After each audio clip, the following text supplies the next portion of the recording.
Hey, welcome everyone. I'd like to call this meeting to order for the Corporation Township of Busselunge on February 9th, 2022. We'll start with roll call. Councillor Bailey. Present. Councillor Balmer. Here. Councillor Goyda. Here. And Councillor Spoulis. Present. Right, and now we'll begin our moment of reflection.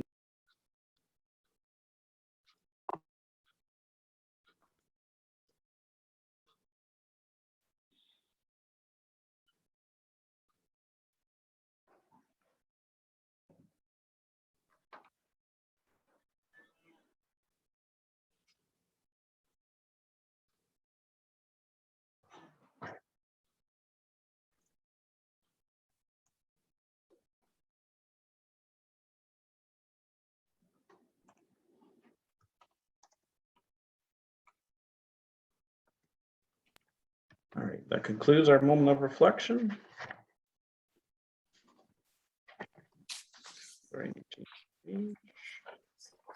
Wait, Fox, could you read out the resolution for confirmation of the agenda, please? The council approves the February 9th, 2022 agenda and addendum as circulated, and that council approves the addition to the agenda as follows. Consent agenda item 6.1.9, questions received from council seeking additional information and the corresponding responses provided by staff regarding the February 9th, 2022 council agenda items. Okay, can I get a mover for that, please? Councillor Spoulis, second by Councillor Bailey. All in favor? Councillor Bailey. Favor. Councillor Balmer. In favor. Councillor Goyda. In favor. And Councillor Spoulis. In favor. All right, do we have any disclosure of pecuniary interest today? I do. Councillor Goyda. Okay, it's for item 10.1, the proposed regulatory changes under the Aggregate Resources Act. And it's due to recommendations provided as it relates to assessment designations of gravel pits and truck fees. My comments as it relates to those matters may be interpreted as a pecuniary interest as a family member operates a gravel pit in the township. Okay, thank you, Councillor Goyda. Anybody else? No? All right, Ms. White Fox, is our delegation in the gallery? I know we're a few minutes ahead of schedule here, but Yes, he is. all right, we'll move them over then, please.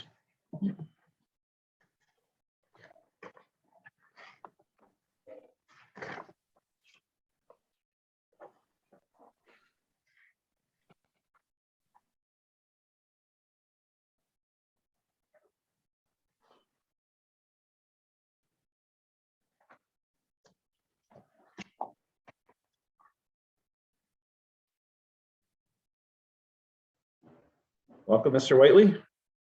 There we go.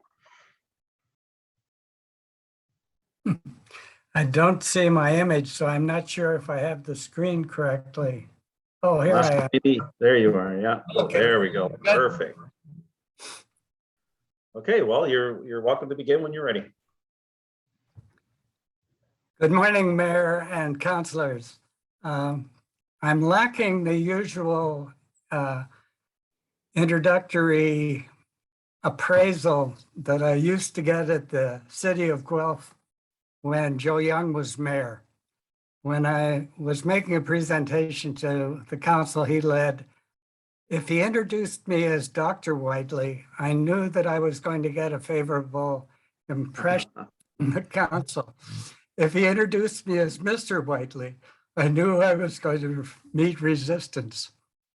And I'm not sure that either of those openings is appropriate this morning.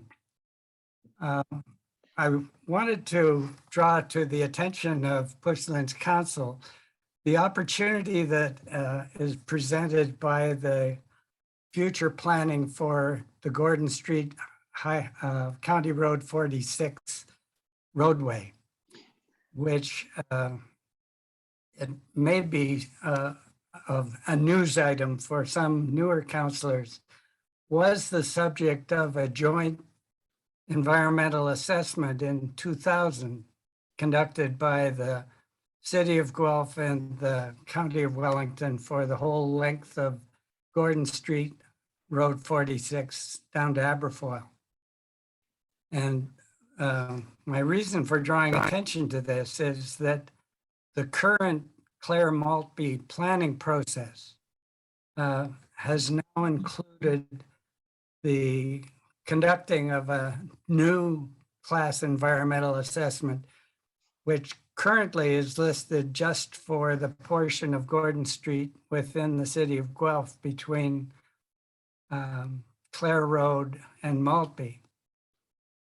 But I see a very large advantage to the township of Puslinch to have that EA conducted as the 2000 EA was conducted for the whole length of the street, because what happens within the city of Guelph has some impact on what happens in Puslinch along that road, particularly in the village of Aberfoyle. So my main point for a presentation this morning is to make a case for the advantages to Puslinch of having that EA done as a joint EA.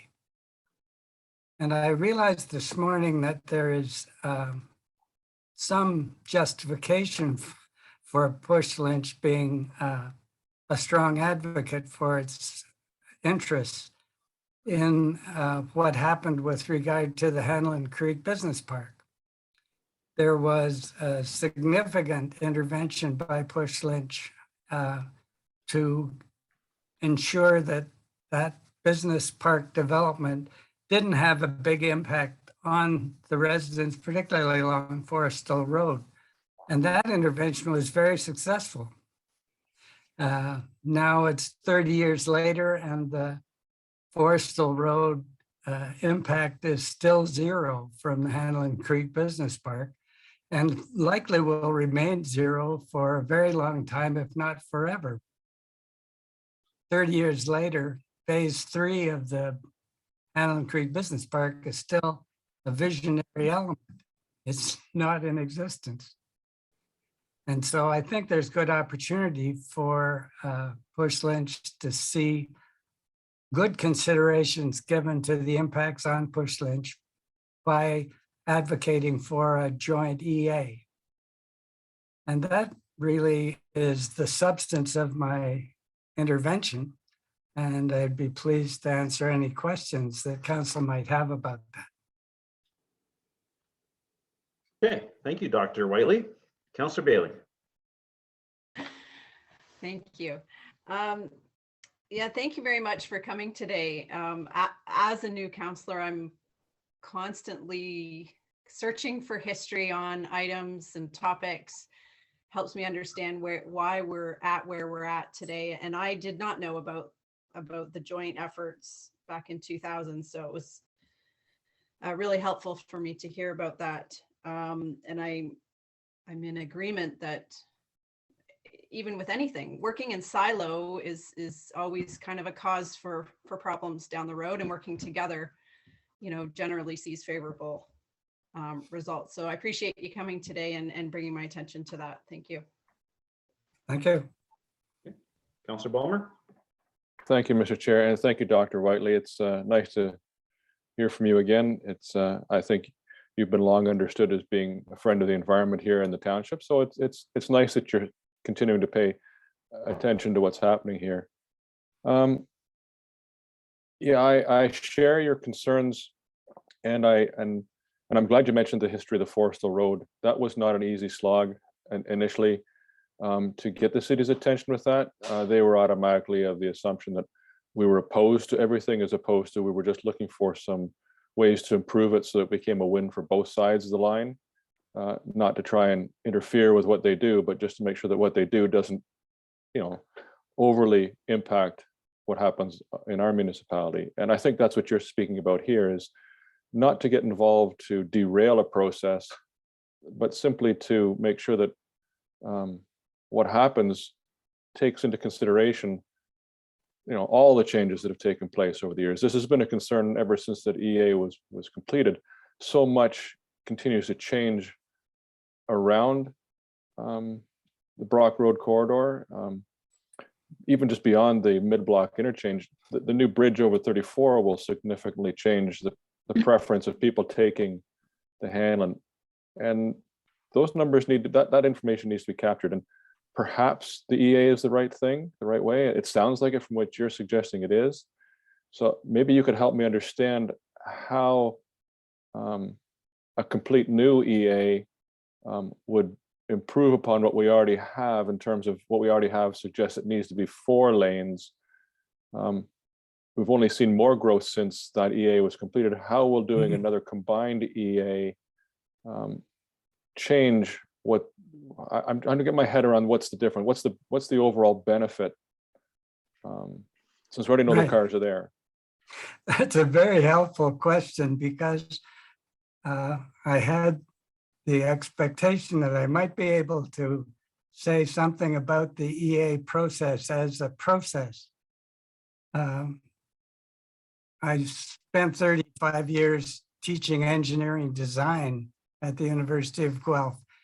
And a major feature of good engineering design is comprehensive project definition and multiple option considerations for alternatives. And the EA process that the province of Ontario adopted in the 1980s has both of those elements strongly present. To do an EA properly, you first of all have to have a well-defined problem statement that takes into account all of the aspects that should be considered in making decisions on land use planning. And secondly, it requires a broad set of alternatives to be considered. The process is not a rubber stamp approval of a single suggested outcome. You have to look at various alternatives, all of the feasible various alternatives, and then make a good judgment as to which one of those is the appropriate one. And a third element is not as strongly emphasized, but you have to look into the project life future. And as you have indicated, there's a large amount of potential change occurring in the way in which travel is conducted in Ontario. And I have very strong expectations that that's going to mean reduced travel. And the consequences of that are that a lot of projects that now look inevitable or essential are going to turn out to be unneeded. So the reason for my advocacy for the EA is both that the process is correctly designed to look at broad aspects and the future, and to bring good solutions forward for approval.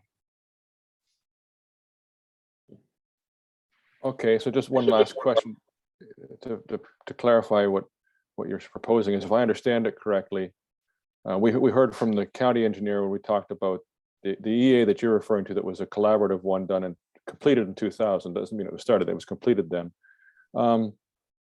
He said that he didn't want to reopen that environmental assessment. And you mentioned that the city of Guelph is doing a very scoped environmental assessment of the stretch of Gordon Street from Maltby to, I think, Clare. Is it your suggestion then that that one be expanded, or that the one from 2000 be reopened, or that a third option, which is a whole new one, be taken into, like, started? I'm trying to figure out what you're suggesting overall. Yeah, the appropriate thing is for a new one to be done. There is no option available for renewing an EA. You do a new EA based on the new circumstances that exist in the year 2022. Super, that helps a lot. Thank you so much. Thank you. Councillor Goida? Thank you. Yeah, I wanted to just say thanks for coming today, and also just for taking an interest in what is an important matter in the township. I agree with what you said.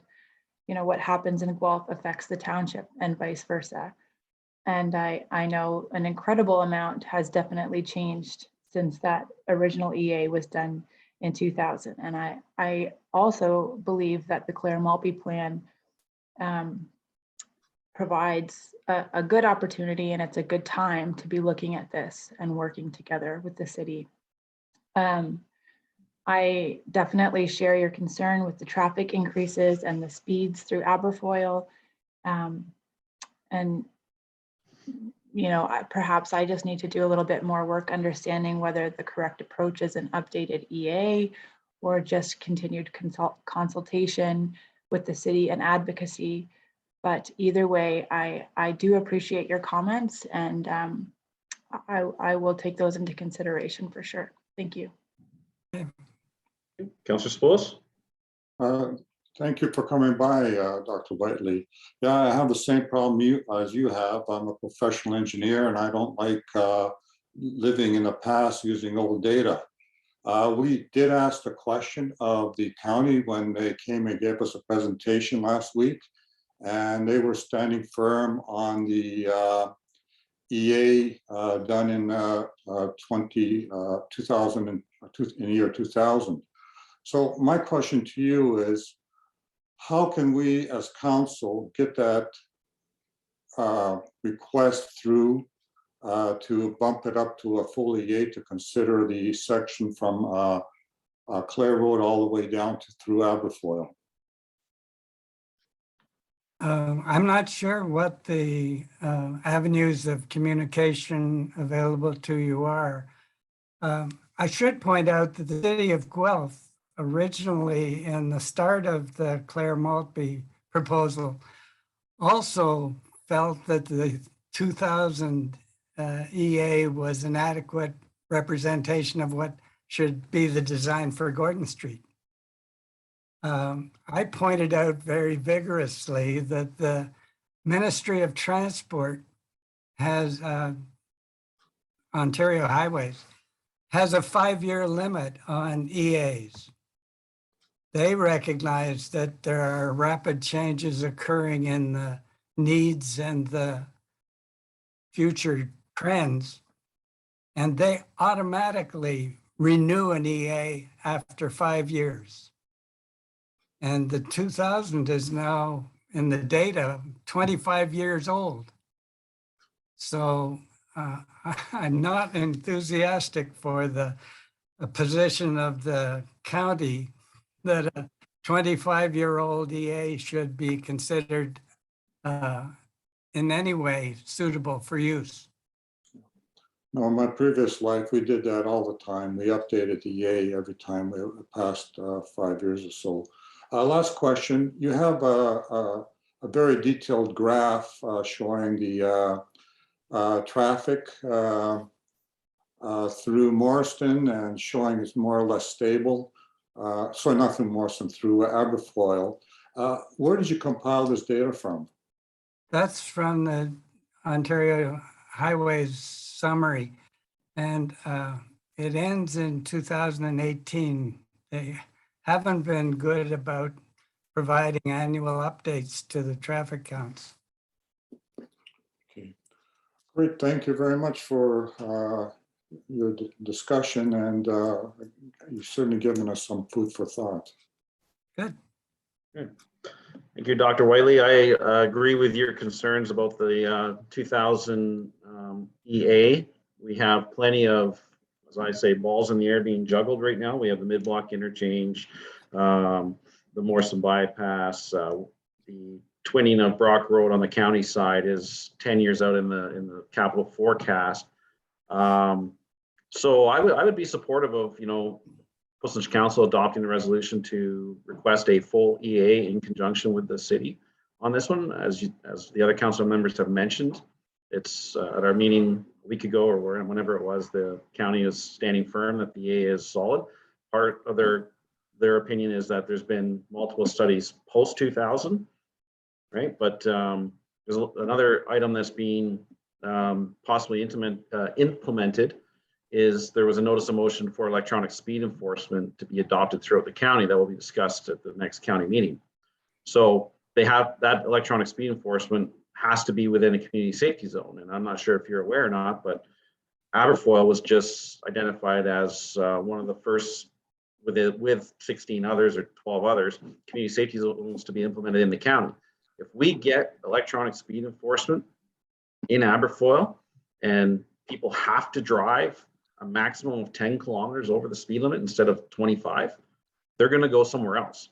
And then if we do a joint EA, it's going to show, I would assume, data that doesn't justify the widening of Gordon, because now the traffic patterns, especially post-COVID, people working from home, things are changing. So I'm supportive of this joint EA. I will ask staff, they may not know the answer to this. Do we know where the city is in the process of looking at widening Gordon? Glenn, I don't know if that's for you or. Offhand, I do not have the latest update, but we can definitely get that information for council. Yeah, I'd like to know that, because then that would really dictate whether we need to start having a fulsome discussion about, I assume it would be the county that would have to engage the city for the, the joint EA, not us. We're just kind of going along for the ride. So we'll have staff report back to us on where the process is with the city of Guelph, and then we'll know from there whether we have to engage the county and make a resolution for that joint EA. But thank you for your presentation. We appreciate it. And hope you have a great day. Thank you. All right, Ms. Whitefox, do you have a resolution to receive the delegation? Council receives a delegation by Hugh Whiteley regarding the Clare Maltby Secondary Plan for information. Thank you. Can I get a mover for that, please? Councillor Spillis, seconded by Councillor Bailey. All in favor? Councillor Bailey. Favor, sorry. Councillor Balmer. In favor. Councillor Goida. In favor. Councillor Spillis. In favor. Excellent. Thanks again, Mr. Whiteley. All right. When you're ready, Ms. Whitefox, read the resolution for the consent agenda, please. That the consent agenda items listed for the February 9th, 2022 council meeting be received for information. You're going to move it for that, please. Councillor Spillis, seconded by Councillor Goida. Any items to pull out? Councillor Bailey. Nope, no for me. Councillor Balmer. 6.1.3, the minutes of the January 19th public meeting, please. Sorry, say that, which number? 6.1.3? 6.1.3. Oh, sorry. Yeah. Okay, any others? No, okay, Councillor Goida, Nope. Councillor Spillis, That's 6.10, 6.11, and 6.13. okay, Ms. Whitefox, can we receive the other ones, please? Yes, so I've just amended the resolution to receive the consent items with the exceptions of 6.1.3, 6.10, 6.11, and 6.13. Okay, all in favor, Councillor Bailey, Favor, Councillor Balmer, In favor. Councillor Goida, In favor. Councillor Spillis. In favor. All right, Councillor Balmer.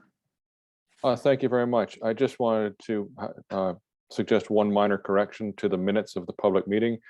The minutes reflect a short conversation back and forth between Mr. Reed and Mr. Prince of the county regarding the legal non-conforming status of the property at question. The way the minutes are worded, it suggests that Mr. Prince agreed with Mr. Reed's assertion that it was legal non-conforming, but I recall that Mr. Prince went on to clarify that it did not have legal non-conforming status. That assertion was reflected in the transcript, which is attached later on, but I'm not sure if that transcript forms part of the minutes or not. And if it doesn't, I think the minute should be updated to reflect that Mr. Prince clarified that the property does not benefit from legal non-conforming status. Do you want me to, this is the property on Victoria Road, by the way, with the shipping containers. I recall the same as you do, Councillor Balmer. Any comment from staff on that one? Yes, thank you, Councillor Bulmer, for bringing that to our attention. We will make that correction to the minutes before they are posted to the website, and they will reflect what's noted in the transcript. Super, thank you so much. Okay, thank you, Councillor Balmer. Councillor Spillis. Yes, 6.10, Township of Ajala, Toronto Steel Funding Support Request for rural municipalities.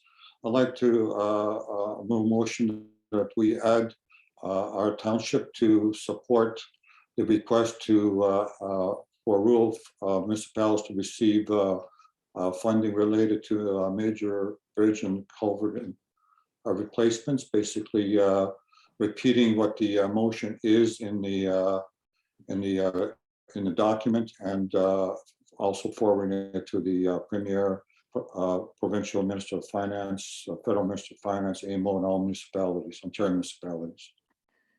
Can I get a second? We asked the question of staff, and staff are very wanting of more funding, and I think this is one opportunity to ask for more. Okay, can I get a seconder for that so we can discuss it? Councillor Bailey, perfect. Comments, Councillor Bailey. No, I think it's great to ask for extra funding, so I'm supportive of that. Councillor Balmer. No concerns. Okay. Councillor Goyda. Yeah, I'm okay with that. Okay, so all in favor of that one, Councillor Bailey, In favor? Councillor Balmer, In favor. Councillor Goyda. In favor. All right, that was carried. Next one, Councillor Spills. Yes, Wellington Resolution, County Official Plan Amendment 119 Statutory Public Consultation. Just for information that Councillor Bulmer and I attended the open house, I guess was January the 30th. And there were 52 attendees, and of them 27 were from the Township of Puslinch. The presentation dealt specifically with the economic zoning provision that the county is working to achieve for us. Some of the comments were related to the western limit, which was Side Road 20, concerns about that, and then some positive comments about increasing the development in Morriston, and went so far as somebody suggesting, why can't we get services down in there? So that's just an update, and just want to draw to your attention that the meeting, the actual public meeting is tomorrow. It's at 10:30 in the morning, and I'm sure there'll be residents from Puslinch there as well. Thank you. Councillor Balmer, did you want to add anything to that to those comments? Thank you, Mr. Chair. Thank you, Councillor Poulos. Yes, it was for those of us who understand what's happening, it was an excellent presentation. And for those who didn't understand exactly all the planning speak, it was still an excellent presentation. Ms. Wilhelm is excellent at making these presentations understandable. It's like standing in front of a fire hose sometimes when people are talking planning, and she slowed it down, brought it down to something it was still difficult to digest and to comprehend. I know some people had a challenge to comprehend, how can you know the first time you hear about an official plan or zoning, or who does the servicing? There's a lot of things that happen, as Councillor Sapoulis mentioned. People had a lot of questions, and I was glad they had a chance to ask them. And to the credit of the County Planning Department, they were very open to residents contacting them directly to have a more fulsome discussion about their comments or questions. So I thought that was very well done on behalf of the county. So thank you. Excellent. Okay, so I believe we just need to receive that one for information. Is that correct, Ms. Whitefox? Councillor Schools? Yes, that's all I wanted, just to update everybody to make them aware about what's happening. And if we could just get a seconder for that, I have Councillor Sapoulis moving it. Yeah, seconder, please. I can. Councillor Goyda, all in favor. Councillor Bailey. Okay. Councillor Balmer. In favor. Councillor Goyda. In favor. Councillor Schools. In favor. And we just need to go back to 6.1.3 to receive it for staff as directed, however that terminology is. Yes. Ms. Whitefox. And we, So, yeah. thank you, Mr. Mayor. And we also just need a seconder. We have Councillor Balmer is bringing that forward. I need a seconder for Councillor Balmer's comments on the minutes. Councillor Spillis, all in favor. Councillor Bailey. Yeah, in favor. In favor. Councillor Balmer. Yeah. Councillor Goyda. In favor. And Councillor Spillis. In favor. Right. Okay, Councillor Spillis, back to you for 6.13. Yes, a question was asked of staff with respect to implementation of timing of implementation of speed cameras, and staff didn't have an answer. I was wondering, Mr. Mayor, if you have an opportunity to enlighten us on this item. Yeah, thank you for that opportunity, Councillor Spillis. At our last county council meeting at the end of January, Mayor Davidson from Mapleton made a notice of motion that county report back on speed enforcement cameras be implemented within the county. So I look forward to that discussion at the end of this month. So that's, as I alluded to with delegation, that's excellent news. And since we've pulled 6.13 out, the roadmap, I was going to do this during council reports, but council members, we had that resolution to include socioeconomic component to any studies going forward for road diets and around the roadmap. And I put that motion forward at county. Ultimately, it was pushed back down to the roads committee to discuss, which happened on Tuesday. And the roads committee endorsed county staff looking at social economic components going forward for studies related to anything within the roadmap. So that's good, because I felt that this council was a little surprised that it was left out for the road diet. And I was clear it wasn't the direction of council that we wanted to redo anything, as I alluded to again in the delegation, that the widening of Brock Road is about 10 years currently. So I felt there's some time and we didn't need to spend more money on studies. But I was quite happy with that, and I hope council here is happy with that, that it will form a component of future, scopes of studies through the roadmap. And Councillor Spillis, I'm very optimistic about the speed enforcement being implemented in the county. I'd be pretty surprised if it doesn't survive. So that'll be great. That'll be great for Aberfoyle. Thank you. Any questions from council to me on those two items? If I could just make one comment on the road diet piece. Sure, Mr. Bulmer. What I found interesting in the conversation that we had with Mr. Kudo regarding Aberfoyle, I don't know if other members of council noticed that both yourself and Councillor Bailey were speaking in how much time it took to get from Morriston to Stone Road Mall or to Guelph. And the road engineer was talking about how many kilometers or miles that it was. And The difference. And it's a different, and all the signs are telling people how far it is, but everybody thinks about how long it takes. What you're talking about in terms of speed enforcement and making sure that we have that electronic speed enforcement will change how much time it takes to take the route through Aberfoyle. But we don't have any signs that tell people when they get to Maltby Road how much faster it is to make an alternate choice to go over to the Hanlon than it is to come down Gordon Street. I can't help but imagine how it would change behavior if our road signs were marked in minutes rather than kilometers.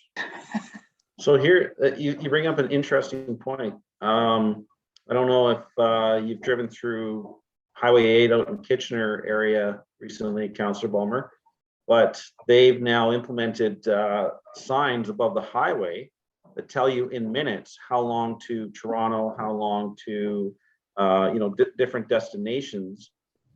Maybe there's an opportunity to delegate to the MTO when they're widening to 10 lanes eventually through our area, that they have the sign that says this many minutes to downtown Guelph via Brock, this many minutes to downtown Guelph via the Hanlon, and there would be a discrepancy in those two. So that's a interesting approach. Coming up to Highway 6, yeah. Yeah. Right. And coming south out of Guelph, it would be great to have it on Brock Road. How many minutes to 401? Staff, could we just make a note of that when we have discussions around AMO, that we discuss whether that's a delegation we want to take forward?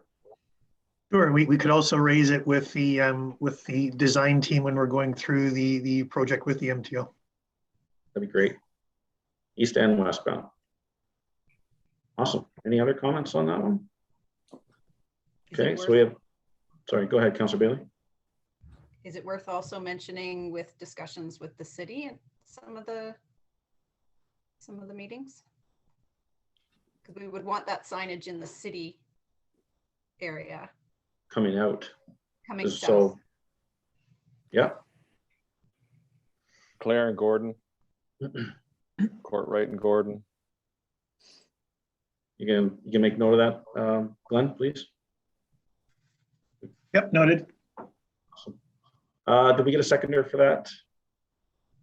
Mrs. White Fox? Not yet, we don't. You get a seconder for that, please? Councillor Bailey, perfect. All in favor? Councillor Bailey? Favor. Councillor Balmer? In favor. Councillor Goida? In favor. And Councillor Scholes? In favor. Means no. All right, I believe we're on to 9.2.1. We have a report finance 2022-009. That's Ms. Hassan. Hello, Council. So 9.2.1 is the report on the final budget approval.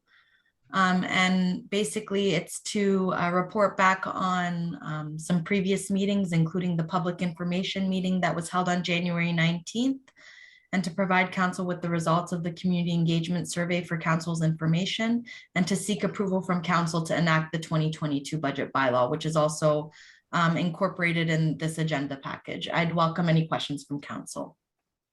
Ms. Hassan, I'm going to have Ms. White Fox read the resolution just so we're doing this procedurally properly. Thank you.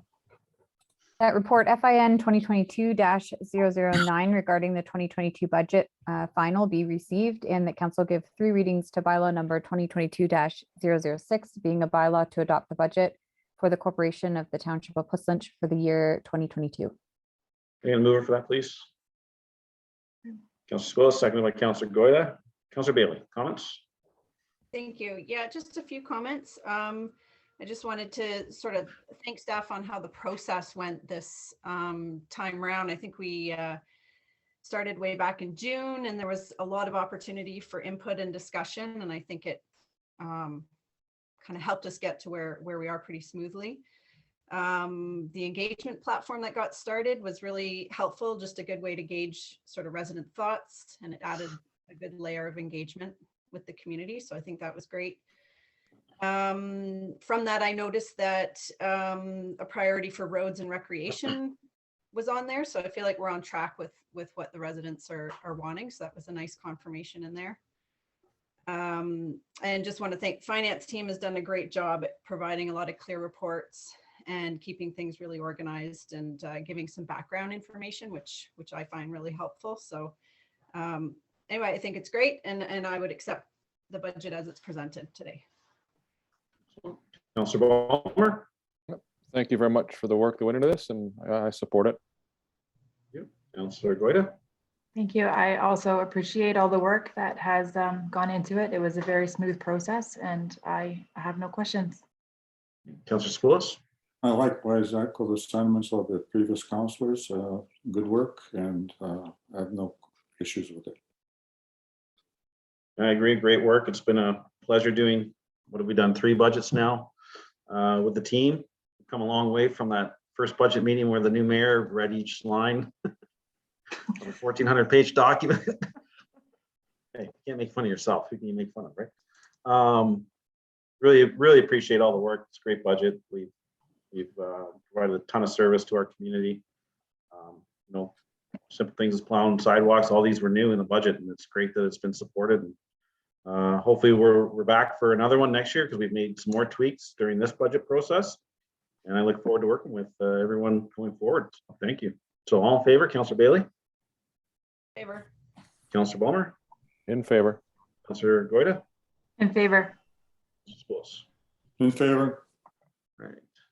Ms. White Fox, could you read the resolution for 9.2.2, please? The report FIN 2022-008 regarding Ontario Regulation 284-09 2022 budget be received, and that council adopts report FIN 2022-008, which meets the requirements of Ontario Regulation 284-09 and outlines the preparation of the 2022 operating and capital budgets to a public sector accounting board complaint format. Compliant format? Oh, sorry. Yes, you're right. Compliant format. Can I get a mover, please? Sure. Councillor Spoulos, Councillor Goida seconded. Ms. Hassan, anything to add there, please? Nothing to add, just it's a requirement as part of Ontario Regulation 28409, and this is an annual report that finance provides, and it's required to be provided prior to budget approval. So I'd welcome any questions from council. So should we have done that before we approved the budget, that last motion? So next time do it first, or no? Does that matter? Or can they be in the same meeting? We'll have staff just look at that next year. Yes, yes. Just in order. Make sure we get that. Not saying it's wrong, but okay, thank you. Any comments? Are all in favor? Councillor Bailey? Comments and in favor. Councillor Balmer? In favor. Councillor Goida? In favor. Councillor Spose? In favor. All right. Ms. Whitefox, 9.2.3. That report FIN 2022-006 regarding the 2021 completed capital projects be received. Can I get a mover, please? I'll move. And a seconder, Councillor Sapoulis. Okay, Ms. Hassan? So just a summary, this is an annual report that's been provided to council, similar to previous years. At this point in time, most of our expenditures related to capital projects are currently in the system. And so similar to the quarterly financial reporting to council as it relates to the operating budget, this is an annual report regarding 2021 completed capital projects compared to what was budgeted versus actual costs for council's information. I'd welcome any questions. Okay, thank you. Any questions or in favor? Councillor Bailey? Questions and in favor. Councillor Balmer? No questions, in favor. Councillor Goida? No questions, in favor. Councillor Spose? No questions, in favor. Excellent. Ms. Whitefox, 9.2.4, please. A report FIN 2022-007 regarding the balance in the discretionary and restricted reserves be received. All right, can I get a mover for that, please? Councillor Sapoulis, and a seconder, Councillor Bailey. Ms. Hassan? So again, this is also an annual report that's provided to council through the budget approval process. It actually links to the completed capital projects report because a lot of our completed capital projects are funded by discretionary and restricted reserves. So this report provides what the 2021 balance is based on what's in the system, as well as a projection from 2022 to 2031 based on the capital budget and forecast that's been provided to council as part of this budget process. The items in the report, one key item that I wanted to just note is regarding the asset management discretionary reserve, and that we are meeting the 2 million to 4 million target within the forecast period. And as we get more updated information, such as new condition assessments, I know the transportation master plan, that's a big project in 2022 that will impact our capital budget and forecast. Those will all be incorporated in this in order to continue to provide council with this information in terms of the balance in the reserve over the forecast period. I'd welcome any questions from council. Thank you, Ms. Hassan. Councillor Bailey? No, I have no questions. Thank you. Councillor Balmer? Thank you, Mr. Chair, and thank you, Ms. Hassan. This is, I always appreciate when you explain how all these things link to each other and how they're connected. So my question relates to sort of, the mayor made some comments about some of the new processes. Councillor Bailey has talked about the smooth, so the changes in how the budget is put together now. I'm trying to get a handle on, maybe getting a sneak peek on, as citywide becomes our management tool, how will we see these linkages improve so it doesn't require you to make those linkages for us at a council meeting, so that when these reports are maybe you can help me understand what's going to be improved when we go to citywide in both the budget process and understanding our needs for the asset management plan. Citywide, that is a big project that Marala and I will be working on, as well as hopefully implementing the budget software, because right now we are on various Excel spreadsheets. And so the key thing with citywide as it relates to asset management is that it'll be an excellent inventory of all of our assets within the corporation. So all the various departments, and it'll also incorporate when these assets need to be replaced or rehabilitated over the forecast period. And again, it's going to be a living system in terms of as we get more updated information, we'll incorporate it into citywide. Right now, we've been doing that through our Excel spreadsheets, but it is a very time-consuming process. So having it in citywide will assist, as well as the mapping. It'll be a nice collaborative process with department heads as well, as we get more up-to-date information. Our OSUM inspections that are, done every 2 years in terms of bridges and culverts. The transportation master plan in 2022, that'll have impacts on our rehabilitation cycles, and especially with the pavement condition indexes that will be coming out of that process. And so all of that information will be inputted into citywide, and it'll make the budgeting process a little bit more efficient. Fascinating. So what I hear there, if I understand it correctly, it's going to be one, it may not change what we see on an annual basis, but it'll save staff time and effort in producing those documents, and those documents, all those indicators will be live throughout the year. As soon as one piece is updated, the entire picture is updated. We won't have to wait for an annual picture of where a surplus is or things like that, which is, I know, has always been a challenge for you to, what's the surplus going to be? Well, until you pull all these separate pieces together at the end of the year, it's been very challenging for you to do that. So this will help you with that kind of live picture as we go through the year then? Yeah, the live picture, I wouldn't really say the surplus calculation, because that has a lot to do with operating as well. Like in terms of, like I'd like the auditor to verify the surplus prior to reporting that to council. So I don't think it would really impact the surplus, but it's more not using various software to deal with asset management. Because right now we're using Excel spreadsheets, we're using Keystone because there's some audit requirements in terms of reporting on our tangible capital assets. And so it'll all be hopefully in one spot, and that'll be a big project for finance in 2022. I'm looking forward to it, and I think it's going to make everything easier for future councils to have that live picture throughout the year, and for staff. So especially for staff to manage, who are responsible for managing expenses throughout the year after the budget is passed. So thank you so much for that update. No problem. Are you in favor, Councillor Bulmer? Yes. Thank you. Councillor Goyda? Thank you. I have no questions. I'm in favor. Councillor Spoulos? Just one quick question of piggybacking on Councillor Bulmer. The citywide, are you saying that you'll have it in place by year end next year, or is it sort of a 2-year project? The goal is the 2023 budget, Councillor Sapoulis, but a lot can change, and there's other priorities that could come up, but it is a project that's on finance's forefront for 2022, so we can implement it for 2023 budget. Great, thank you. I have no other questions. I'm in favor. Excellent. Thank you. All right. So Ms. White Fox, I believe we're on to 10.1. Is that correct? Yes, we are, Mr. Mayor, and we do have Mr. Kyle Davis here as well to speak to this report. He's in the attendee section if we want to move him over. Were we going to receive G&H for information first and then deal with the remainder of the provided reports? Yes, I think that was the idea, just given that those two schedules are not part of the township consultant comments. And so if we split out this correspondence item and receive those first. I'd like to do that with council's indulgence.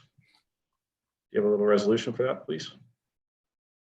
So that council receive schedules G and H from the proposed regulatory changes under the Aggregate Resources Act peer review, the revised report for information. Can I get a mover for that? We'll just please. Councillor Spose? Sure. I'll second it. Thanks, Councillor Bulmer. Yeah, we're just, because these were just provided to us, so we're just going to receive them for information is the idea, and then we'll discuss the remainder reports. Any comments? Councillor Bailey? To clarify, G is by the Mill Creek Stewards and H is by Hunter and Associates. That's correct. And we're just receiving them separately because they weren't requested. That's correct. no problem with that. Right. Right, Councillor Plummer, In favor. Councillor Spillis, In favor. and I'm in favor, that's carried. Okay, excellent. And is Mr. Davis moved over yet? Not quite. Once he's moved over, we'll read the resolution for the remainder of the report and have a conversation.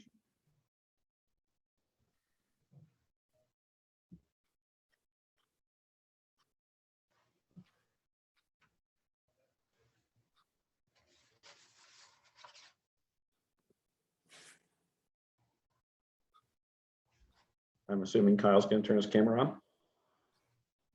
There he is. Welcome, Kyle. Nice to see you as always. Thank you, Mr. Mayor.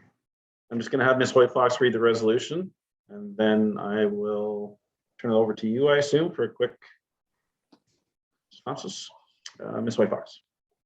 So it's just to receive the correspondence item 10.1 proposed regulatory changes under the Aggregate Resources Act peer review, the revised report for information. Thank you. Can I get a mover for that? Councillor Spillis, seconded by Councillor Bailey. I understand there's multiple reports in this. I don't know if Kyle, you want to give us a little bit of a synopsis of your comments, and then we'll just have council weigh in.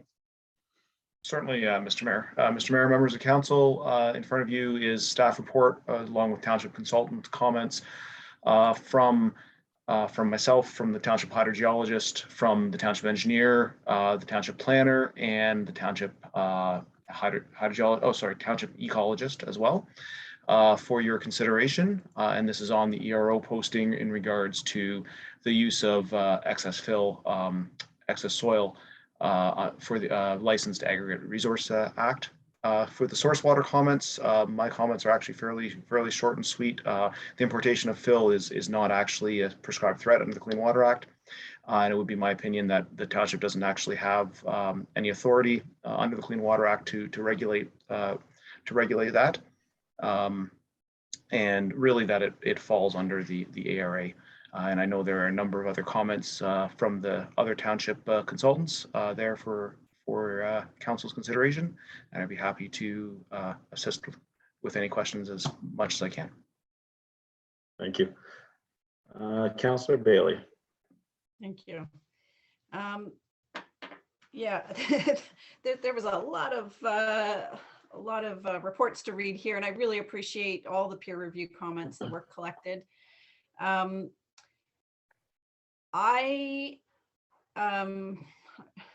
had a hard time keeping track of which responses directly related to the posting and which were sort of just relevant to Puss Lynch pits, but perhaps not directly related to the proposal. The comments by Hardin Environmental appeared to be directly responded. So it was sort of the proposal and then the direct response, and the proposal and the direct response. So from a organizational perspective, that was really easy to read. And also appreciate Megan's comments 1 to 5, again, seem to directly correlate to the proposals. So I guess I'm wondering if it's possible, maybe this is a question for staff, if we're able to sort of collect all the responses that directly relate to the proposal and then have a separate compilation of all the remaining comments that are still relevant, but not for this direct proposal. And I guess I'm just looking at recognizing we don't have another meeting until after these comments are due. Is this something that staff can be left to do? Okay. And for the record, Kyle, I don't expect you to answer all the questions on the 4 other reports. I think it's brilliant that you're the only one here. So Thank you. Councillor Bulmer. Did Councillor Bailey have a question for staff there? Sorry. Was that a question, Councillor Bailey, or more just a comment at this point? Well, it was. I'm wondering, I guess, how we're dealing with all of the comments just from a logistical perspective. Is are we picking out our top points and saying, like, from my perspective, I would love all of the comments that pertain directly to the proposal to be submitted, And then the other ones are great and they're relevant to Puss Lunch, but maybe they're not appropriate to be sending with what we're being asked to comment on. Yeah, I'll let Glenn speak to that. Yeah, I'll let Glenn speak to that. I'm sure the staff will be looking for direction from us, but I think you're on the right track, Councillor Bailey. Mr. CAO? Sure, yes, thank you. I think the easiest approach would be is if you as council kind of give your overall perspective and what your objectives are, and then we will take the comments that we've received and we would put them together into a format and submit them on. I don't think you need to go through comment by comment. I think if you just kind of hit the high level stuff and the overall topics and, you know, like you just mentioned, Councillor Bailey, you know, the philosophy type of stuff behind it, and then we will go through all the details and work all that out for you. Okay. So I Councillor guess. Balmer? Oh, sorry. Go ahead, Councillor Bailey. It was clear what my top highlights were in what I said, but I can also follow up with an email if that's helpful. Well, I suspect we'll go around a couple of times, but from what I heard, Councillor Bailey, was that you know, you put a lot of weight in hard and environmentals comments verbatim, and then for staff to go through Ms. Ferris's comments. But we'll go around a couple of times. It's a pretty important topic, and we'll come back to you. Councillor Balmer. Thank you, Mr. Chair. Thanks for coming today, Mr. Davis. It's always nice to hear from you. I think I would agree with Councillor Bailey's assessment. We've been asked to comment on a few very specific amendments to the Aggregate Resources Act. And at the same time, there's lots of comments that have been made and included in the report that relate to, you know, an amendment to Regulation 244/97, which is about the levy, or to changes to how aggregate sites would be assessed if they change from one use to another, which I think are certainly, I don't disagree with at all. I agree, but I don't want to muddy our response or any concerns that we might have with the proposal before us by, you know, having specific concerns buried in something that the ministry might say, well, we're not looking at that right now, but I think they're sufficiently related that they should be sent along, but maybe under a separate heading in terms of supporting changes. Because when I look at what we're being asked to look at, I always try to compare the effect to the stated intent.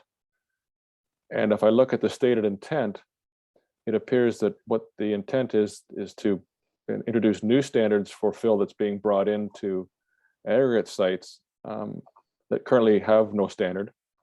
And so when I look at the proposal, I look at the language. Is it going to enact that intent, or is it potentially going to lead to something different? So my comments, I got 4 points I'd like to make that are sort of specific to the amendments before us. If I could I'll be quick. Absolutely. Let me just get to them.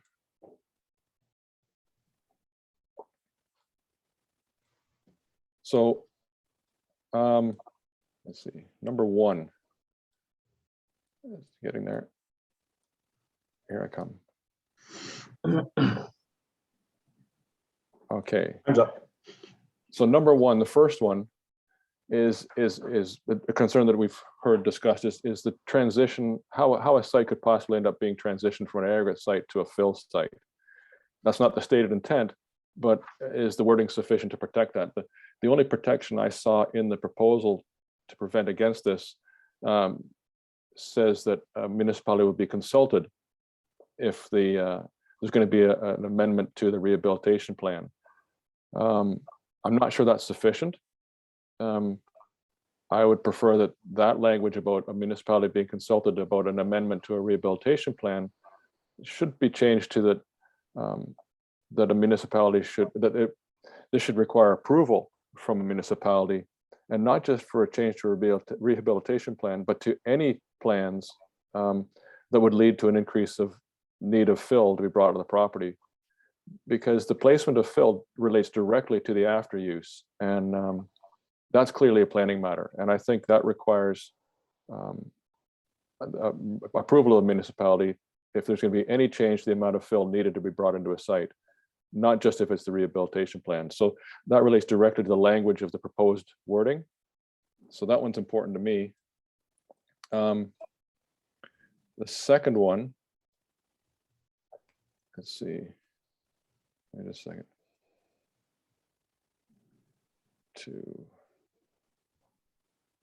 Sorry. Oh, okay. You'll see that the wording currently requires that the documentation relating to the placement of fill be kept on site. Well, if you look around the township, we have a lot of sites that don't even have an office, feeder pits, all sorts of things. And I'm concerned this wording isn't sufficiently clear that it should be the licensee that's required to keep a copy of these plans and documents for inspection for all of their licensed sites. Suggesting it just has to be kept on site suggests it only has to be kept there, and it suggests it only has to be kept there as long as the site is actively being used. Imagine to comply this, that you have to keep it in a garden shed on the site, and that site is damaged, destroyed, records are lost. So I think this needs to be a responsibility clearly put on the shoulders of the licensee, so they're available for inspection whenever required. 3, the current proposal, this was mentioned by Ms. Ferris from the county, speaks about only requiring a qualified person, a QP, for more than 10,000 cubic meters. She's absolutely right. How is that determined? I understand, I can read into this that this is connected to the limits established in the excess soil regulation, but there's no connection between the two here. So I think it should be applied as soon as material is coming in from off-site. The example cited by Mr. Denhode relating to the CBM operations, this was a significant concern back then when the Naibar pit was being approved. We had concerns about where the ultimate placement of the silt that was going to be leaving the site. And because the two sites were separately licensed, we couldn't speak about where the silt was going. That was under a separate license. That separate license was so old it didn't have any standards or any requirements. So what was the environmental concern of silt leaving a site? Well, this was a challenge. So it needs to be applied for whenever that stuff is being placed on a site. The last one is perhaps my most significant concern, is that I think one of the proposals is to allow operators to do self-amendments, self-filed, automatic site plan amendments to adjust their existing soil quality standards to align with the new framework. I don't have any issue with this. This sounds like it's going to make perfect sense, provided that the existing standards on a set of site plans is lower than the framework that's being proposed. And certainly that would be the case on a lot of older pits, but there exists the possibility that somewhere across the province, a pit that might have been approved 2 years ago, 5 years ago, has some very site-specific soil requirements, such as Mr. Hunter spoke about in his letter, that go above and beyond the requirements currently in this framework for the management of excess soil. And I don't believe the intent is to reduce the standards for the fill coming in, but the way this is worded, it certainly has the effect of allowing that on some sites. So I think it should be, this particular point should be changed in the act, in the amendment, that these self-amendments shouldn't be allowed, because the ministry needs to determine, and the local municipality needs to be involved in determining if this is going to lead to an increased standard for the fill or a lowering in the standard of the fill. So I'd like to see that changed. And those are my 4 comments. Thank you. Thank you, Councillor Bowman. Councillor Spillis? Yes, I was two minds on this. I originally thought we should send a whole series of documents into the province as our comments, because there are legitimate concerns mentioned there. I agree that some of them don't relate directly to what's being requested, but they are certainly comments that would raise looking at the type of fill being brought in another light. So, okay, then I said, okay, fine, maybe that's too general. So then I went through the process of going through each schedule and pulling out what I think were the relevant points, because there are a lot of duplications in there. And I see, Mr. Mayor, we're going down the track where we're going to edit the comments out. Is that the idea? Or are we still going to be sending in all the letters? I think that the letters should be sent in. So I just wrote that down. I'm going to go to Mr. Schwendinger. Do you have any suggestions on an avenue to deal with the other concerns raised? So the flavor I'm seeing here is that we stick to what was requested for comment.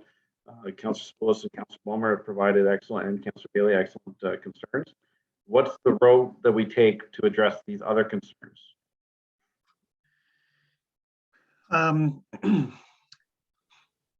What if council said, here's our specific concerns with regards to this, and here's some additional concerns that have come from our community? Kind of like what was suggested through some of these discussions. I think it was Councillor Bulmer that said that. Here's our specific comments, and here's some additional ones that we've received through the county, through our community. Do that. What are your thoughts on? I prefer them to be two separate documents. You know, I just don't want to distract the staff or the ministry from the value of the comments specific to the ask, because we said, oh, and also this, but they could be sent at the same time, but on two separate letterheads. Would that be the intent, Mr. Schwendinger, or would it be, here's our comments regard to what you asked, but we also have this plethora of other concerns? Yes, we could definitely do it if council wishes, and under two separate letters. That's completely fine. We could say, here's our formal ones from the municipality, and here's some additional ones that we've received through the process for your consideration. We could easily do that. Council, what are your thoughts on that? Keeping them as two separate documents. We can direct staff to go through the additional comments, compile them. It could either come through later or another agenda, but definitely keep them as two separate items and send them. Councillor Bailey. Yeah, that's kind of what I was leaning towards. I wouldn't want that second document to just be set aside, though, either. I don't know if there's a more appropriate time to be sending it in, or if we should incorporate. Yeah, I think it's valuable for our purposes, some of those comments. So I'd like to be, re-looking at them again when we go through maybe our site alteration bylaw and stuff like that. But I'm comfortable with sending in two separate documents. Yes. Mr. CAO. If I recall correctly, I obviously don't have the information in front of me, but I think this is a similar approach to what we did with some comments to the MTO with regards to the layout for the bypass and the Highway 6 work. Is we had a number of township prepared comments, and then we also drew their attention to other comments that came through the community and asked them to consider those as well. So it's a similar approach to that. Okay. Councillor Bailey, I saw you taking notes. Do you have any comments? I know it was quite a bit of information from Councillor Bulmer, but do you have any comments on his 4 items that he felt were of concern? No, in fact, what I'm realizing, I commented on the comments we received. I didn't create my own comments. So in terms of compiling everything, there's no extra stuff from my perspective. I was just pulling out the ones that I had agreed with that I saw. And these are similar from what Councillor Bulmer has pulled out. So I'm comfortable with those. Okay. Councillor Bulmer, any comments on what Mr. CAO said? Maybe more to, the whole idea. Well, I think there needs to be a clearly stated concerns about what we're being asked to comment on. I do think that the other comments we've heard do link to those, and so a completely separate document I think might not be as strong. Certainly, I think we need to send separate documents to TAPMO and things, asking them to look at asking for improvements to levies and things and assessments. But I think we also need to in our letter, in our response, tie those to our concerns to the amendment. How do they relate? And in my mind, they relate by, if they don't make the changes we're recommending to their proposal, then these other items will be necessary to address the concerns, the effect of what they're proposing. So, you make the changes we're asking, and we probably won't need to worry about extra fill coming in. We won't need to worry. Those other things can be addressed under a separate process. But if they proceed as that's worded, then immediately we've got a concern with the need to change the levy. We have an immediate concern with the need to change the assessment because they haven't closed off the loopholes that would or could allow these things to transition into fill sites. And that's how I see the two being linked. We need to close, if they don't close loopholes, we've got to make these other changes immediately. But we'd like to see these changed anyway down the road to capture things like recycling and other materials that are, anytime a full truck goes in or out, it should be subject to at least a municipal levy. So I think we've got, those concerns need to be addressed, but we need to link the two if we're going to put them in the same page. Yeah, fair enough. And thinking back when we did the comments on the Greenbelt expansion, we had a position, and then we said, well, if it's going to be approved, here's our criteria, and we didn't send those in two separate documents. I'm just trying to get the best bang for a buck, and it's not something I'm stuck on. I think you sold me on it, but Councillor Spoulos, your thoughts? My thoughts are one document. I think it's important. You don't want to be lost in the bureaucratic mumbo jumbo where they say, well, this doesn't belong to me, this belongs to some other department type of thing. At least this way, it's all in one document. They can look through it and say, okay, for so-and-so department, look at this, and so-and-so department, look at this, where you have it all in one place. What are your thoughts on the 4 items that Councillor Balmer mentioned? I'm fine with that. I have other items that I guess Council Bowman would think that things like a levy is tangential to the actual ask. Is that his point of view? Councillor Balmer? Thank you. Perhaps tangential would be taking it too far away. I think it's absolutely related.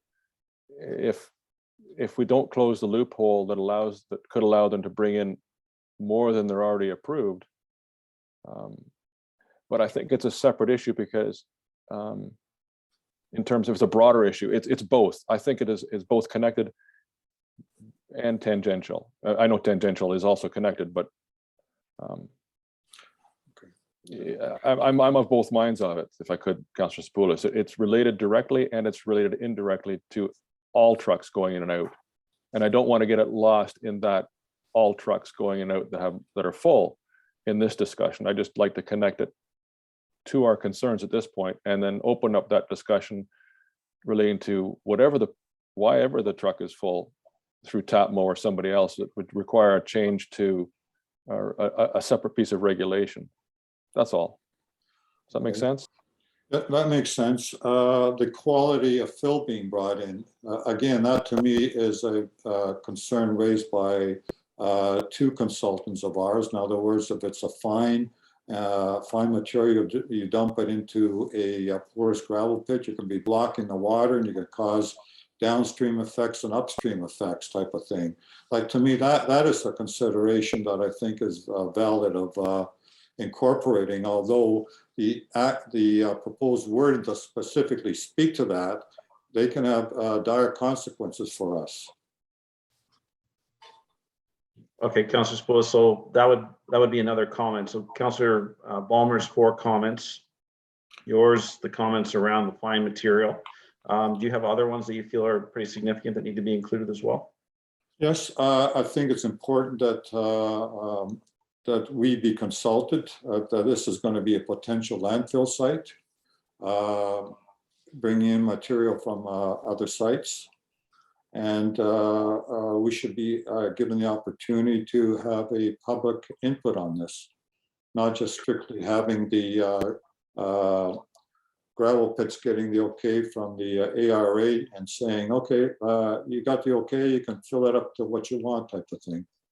I think it's going to be important. it's got to be important. It's got to be done through the public process where things like truck traffic is considered, the timing and the amount of volume that's being considered, and how long is the gravel pit going to stay open? I believe Councillor Moore also mentioned that. I think the terminology is a willing host. We don't want a exhaustive aggregate resource pit to become a landfill.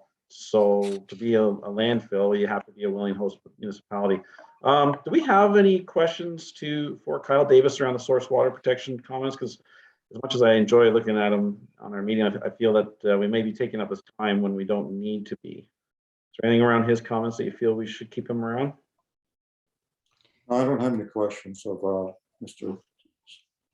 All right, we're going to cut you loose, Kyle. Sorry about that. I appreciate you attending today, and wish I'd have recognized that a little earlier. Oh, it's okay. Thank you, Mr. Mayor. No problem. Take care. Sorry. So, Councillor Willis, those are like I'm not trying to cut you short by any stretch of the imagination. If you have more, we'll keep going through them. I want staff to have a comprehensive idea of the comments we consider important. I Okay, believe. question of you, Mr. Mayor. Are you intending to submit the consultant reports as backup as well?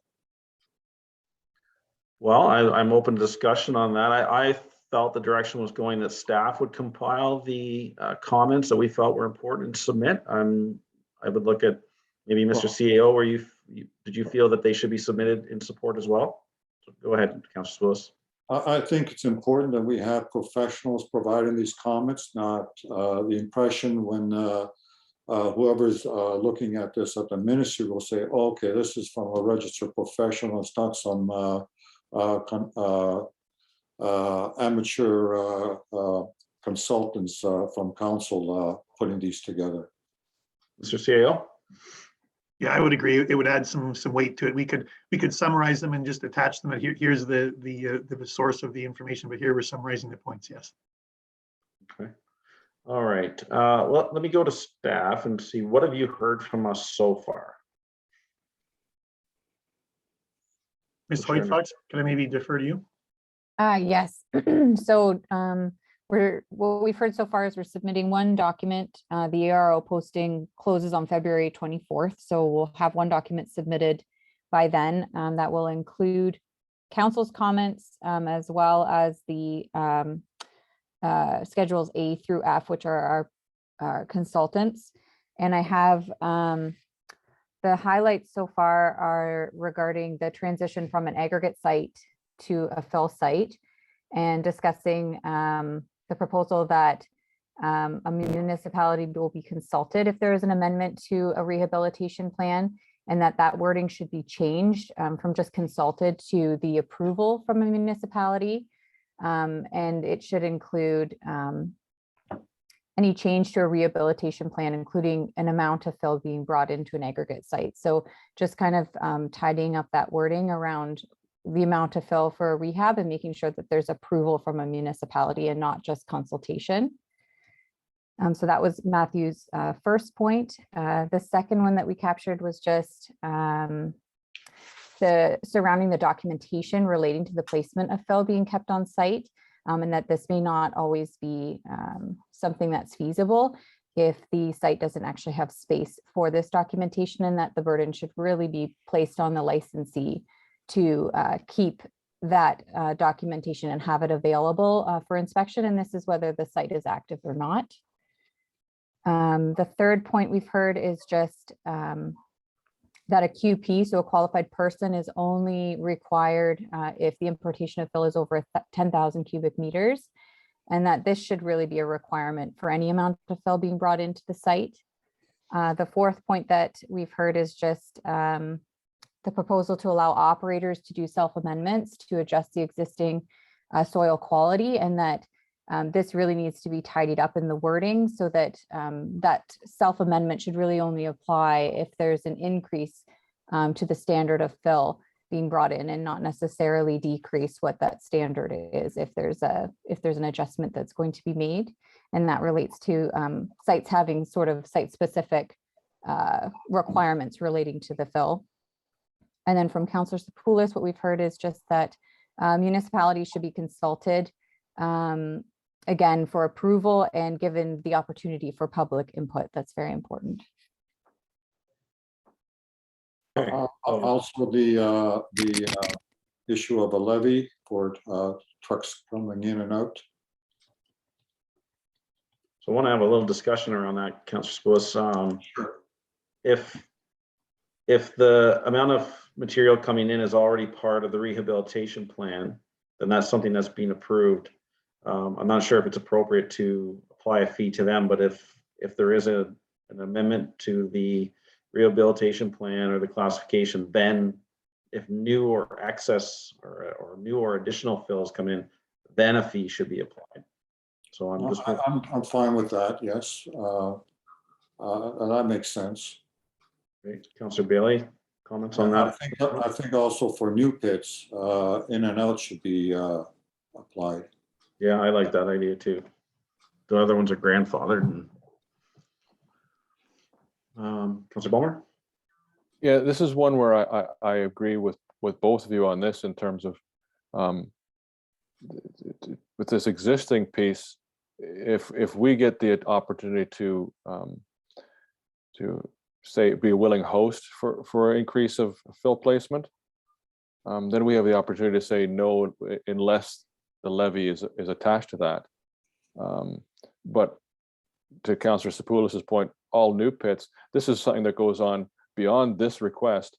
We should ask TAPMO to look into the idea of lobbying for a change to the levy to apply to all material being, in or out on a full truck, at least the municipal portion of the levy. That's what I mean by connecting it to what we're concerned about, as well as sending it on to other places. So I like the direction we're going. Before I forget, Councillor Bulmer, Friday, TAPMO is going to be putting together a work plan for going forward. I think that's a great component to be incorporated into the work plan. Staff, if you could make a note that and remind me that we have a discussion at the end of this for council to send correspondence to TAPMO by Friday to possibly include a levy for in, however, Councillor Bulmer mentioned it, as part of their work plan. Councillor Spillis?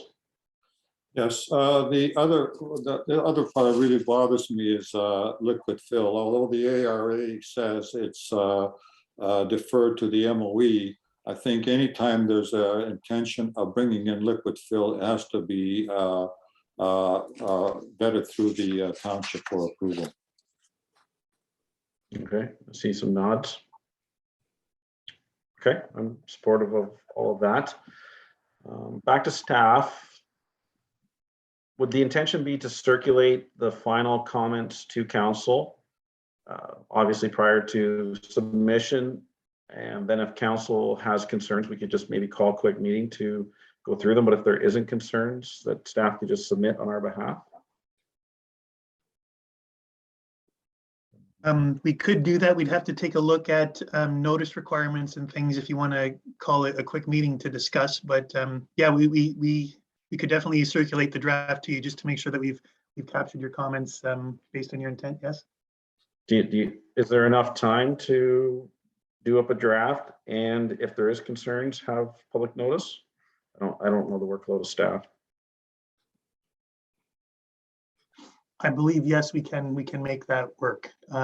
Ms. White Fox, can you just remind me the notice requirement we have for a meeting? Is it 48 or 72 hours? What is it? For a special meeting to be called, we need to give one clear day's notice. So it's doable.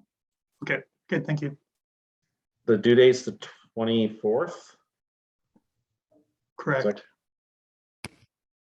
I am available the 22nd and the 23rd. So no, that's good. I'm sure we'll be able to get the notice out.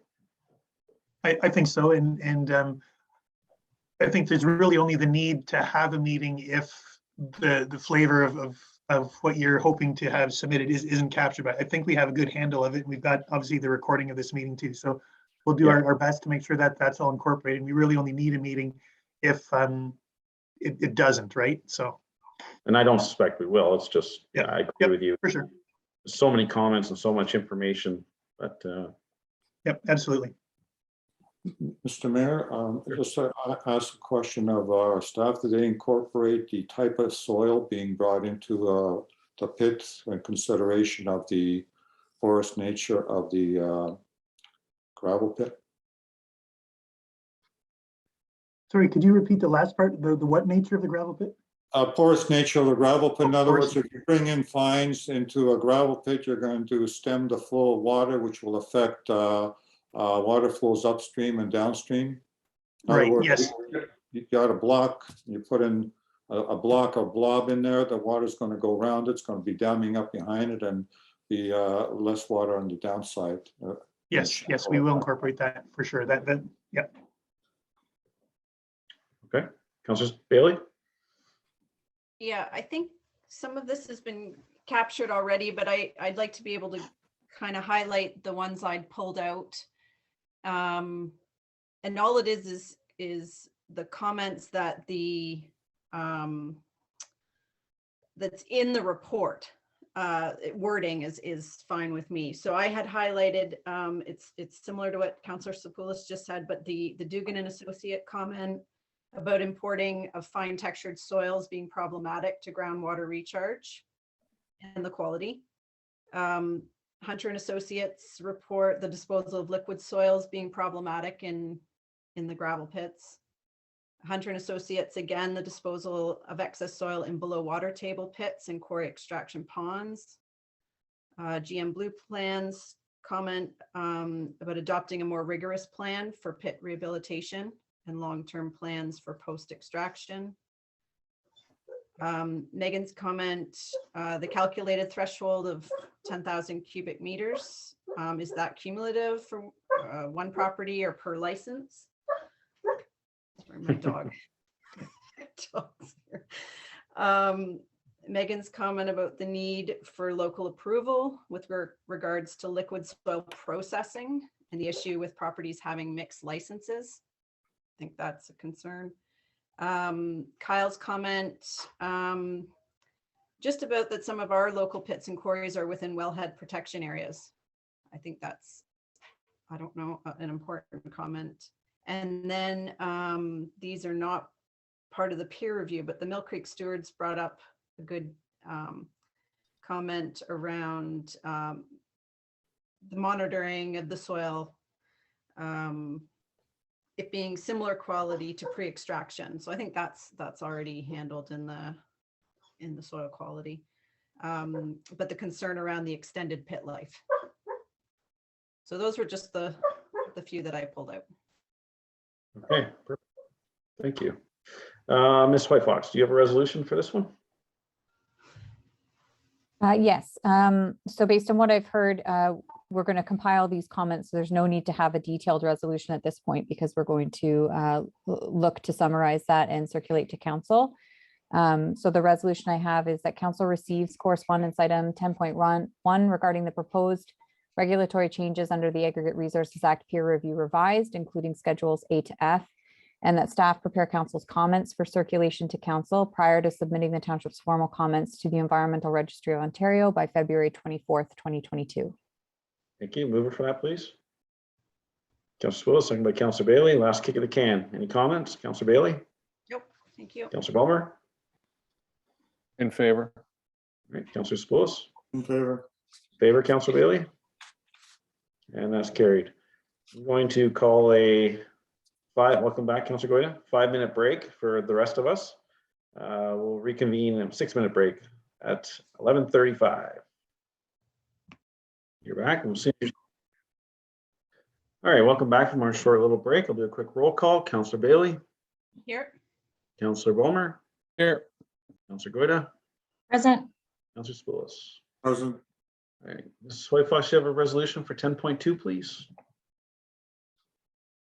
Yes, so it's to receive correspondence item 10.2, which includes both the monitoring report prepared by Dance Environmental and the peer review prepared by Abood and Associates.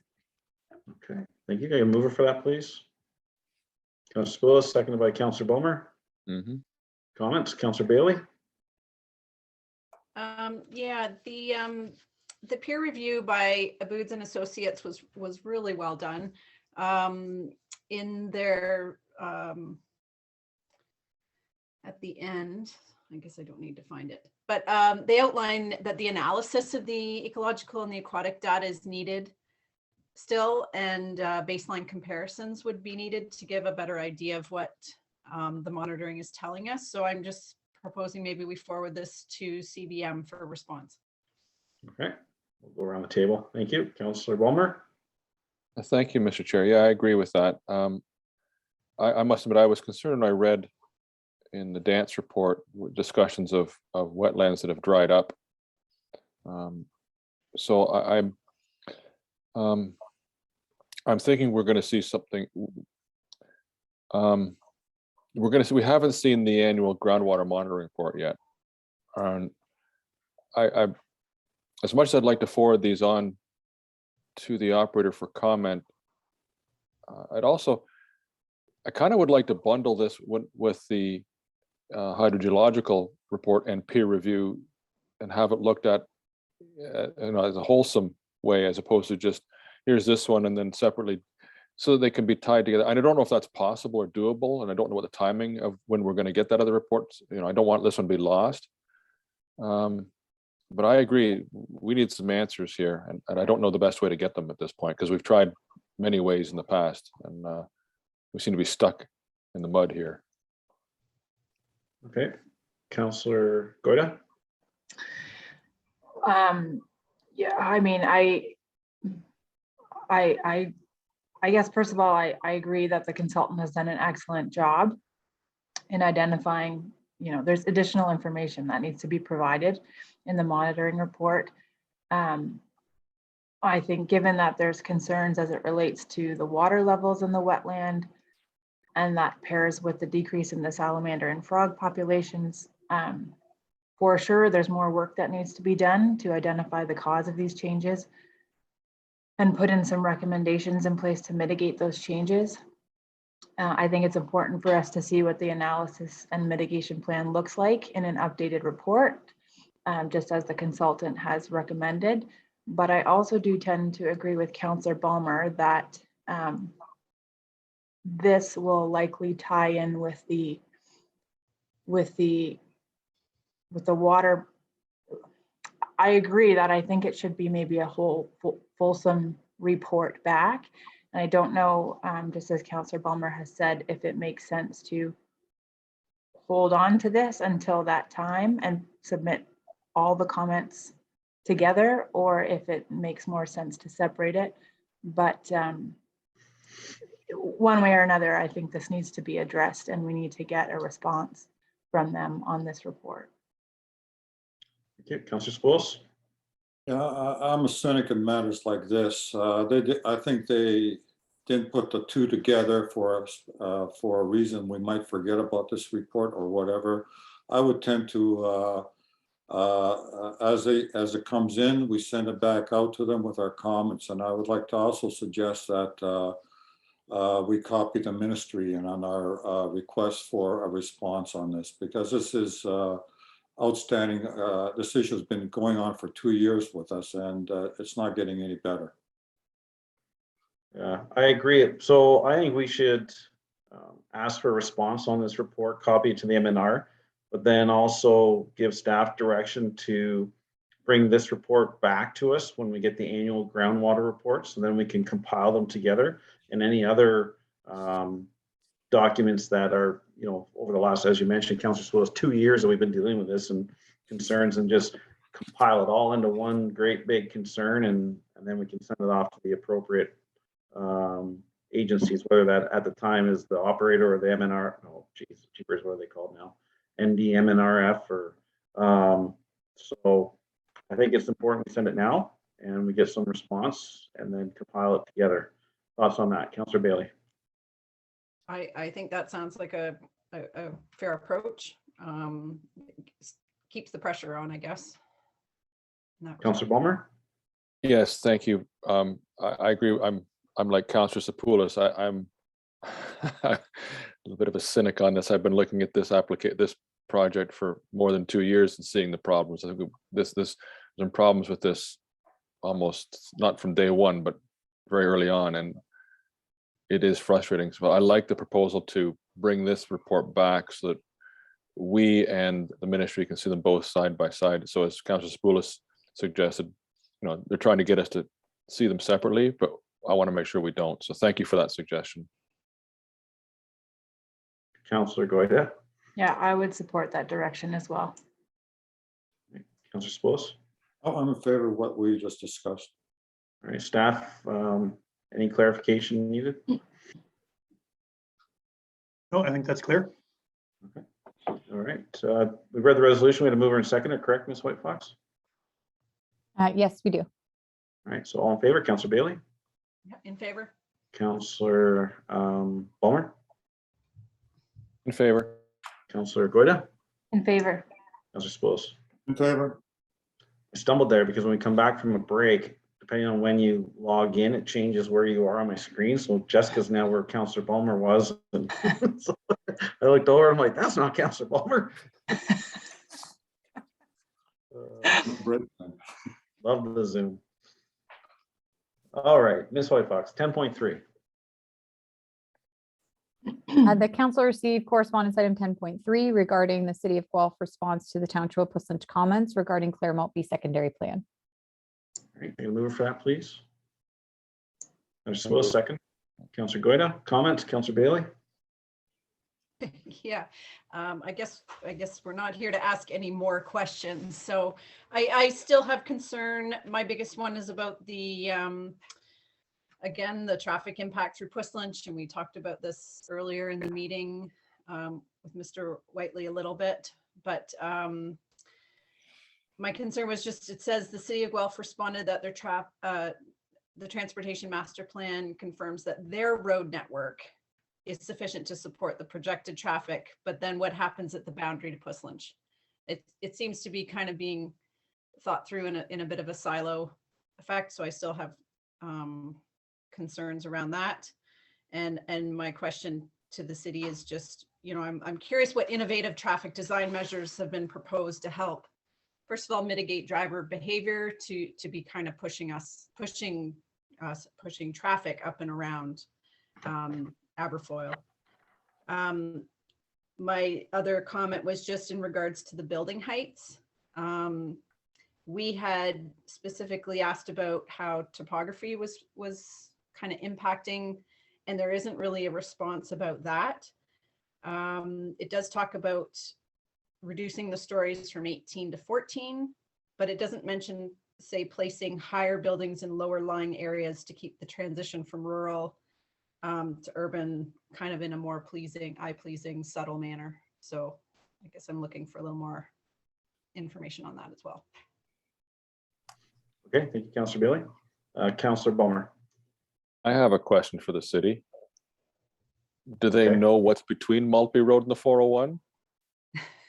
My goodness, did you read the comment about they acknowledge that the majority of the traffic generated by this will be traveling between Maltby Road and the 401, but not to worry, it won't be going through Puslinch? Now, I understand that they may be confusing the former hamlet of Puslinch with the township of Puslinch, but I think our concerns were the fact that the majority of the traffic was going to be generated here was going to go through the township of Puslinch. I mean, I read this, anyhow, it was, so the one, I guess, perhaps we can correct them. We are less concerned about the traffic that flows through the former hamlet of Puslinch south of the 401 than we are about the traffic. The majority of the traffic, as they acknowledge, will be generated going through along Brock Road between Maltby and 401. Perhaps we should send that clarification to put some seriousness to this. But I guess the other piece that I remain concerned about relates to the overland flow of stormwater. I can recall that despite the fact they showed overland flow, Mr. Denhout has been adamant that there is no historic overland flow of stormwater over Maltby Road or south of Maltby Road. And previous correspondence suggested that there wouldn't be, but this now correspondence suggests, well, sometimes there will be, but we're not, I'm concerned about the shift in the language, and I don't think this addresses Mr. Denhold's concerns, but I'll have to leave that to him to confirm. But that's something I will look forward to having Mr. Denhold confirm whether that issue of overland flow has been addressed or not. Thank you. Councillor Goyda? Thank you. Yeah, I also, similar to Councillor Bailey and Councillor Balmer, I remain concerned over the long term regarding the new traffic that the Clare Maltby will generate and push through not just County Road 46 to the 401, but also through our rural roads like Victoria Road and Watson Road. Those are big concerns for me. I'm concerned what that will mean to the township from also like a planning and a budgetary perspective. So, you know, do we need to start planning now for upgrading roads and implementing traffic lights and maintaining sidewalks and all those things? And if that is the case, you know, what are the projected timelines for when these kinds of upgrades will be required? To me, that is a huge important piece that is going to have, you know, great impact on our township. So I think it's important that we get a good understanding of that impact early on. And I really still feel kind of unclear as to where the city is at in regards to the stage of the planning in terms of the road network and the traffic counts and how they're anticipating the transition from where the city of Guelph ends and where the township starts.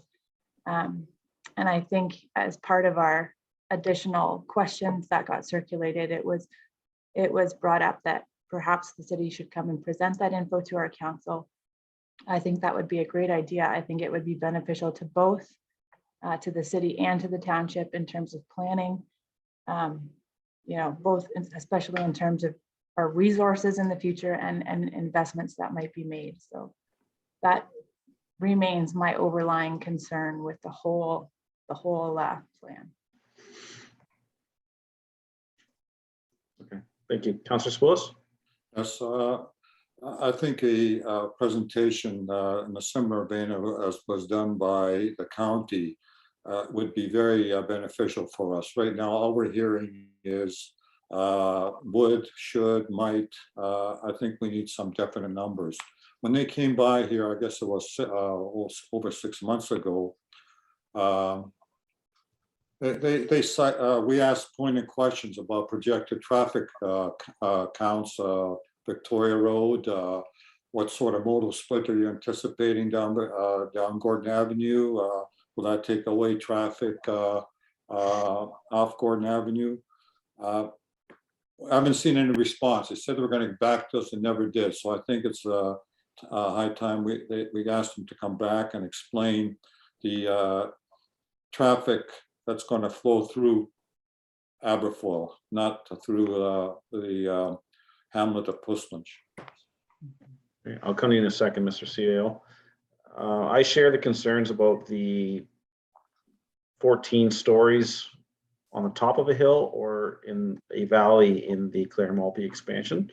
I don't know if council's appetite for preservation of our horizon, but if we request the city of Guelph back, I would like to provide a photo.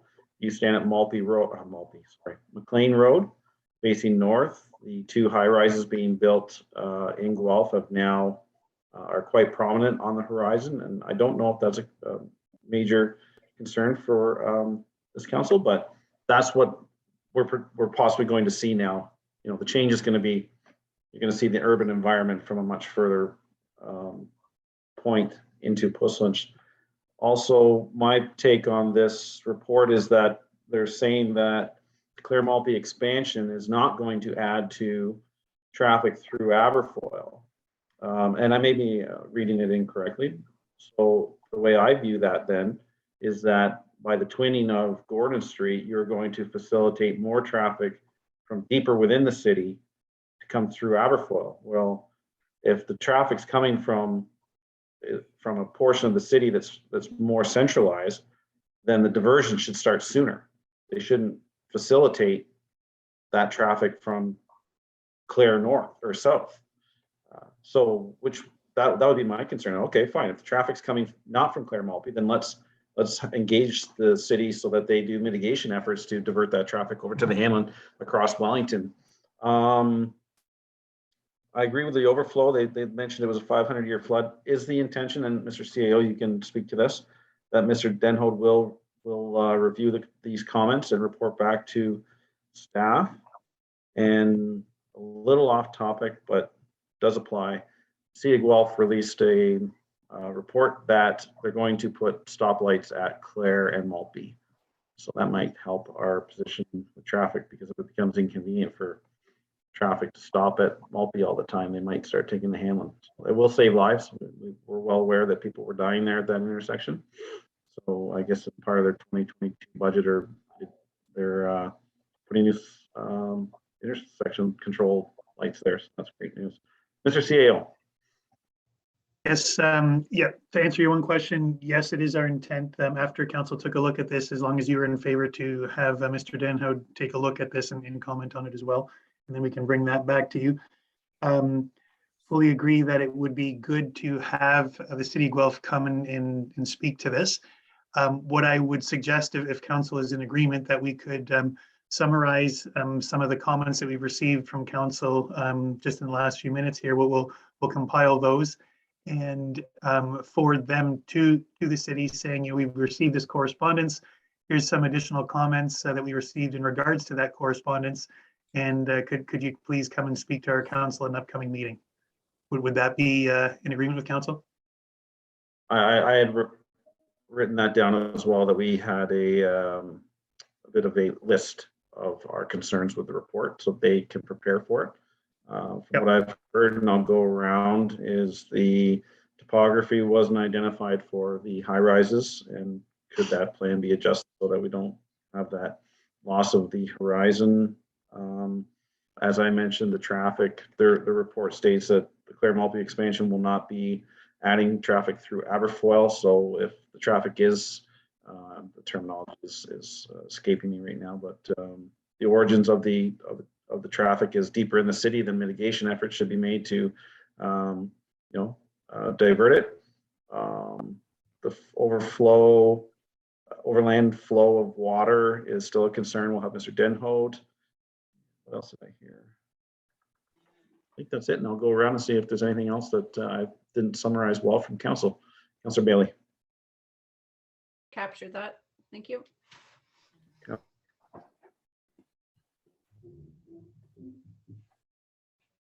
My turn? Yes, sir. Okay. I like your comments regarding building height and topography. And what I've seen in other municipal zoning bylaws and or official plans is you elevate, you have a maximum elevation. So if you want to put more stories, you buy a lower piece of property. You want, if they're building on top of a hill, it's the maximum, they zone the maximum elevation of the building. And you'll see that particularly around airports, off the ends of runways. There's, building, they don't limit the number of stories of the building. They limit the maximum elevation of the building. And I'd like to put that in there to address your concern, that they speak to possibly doing that.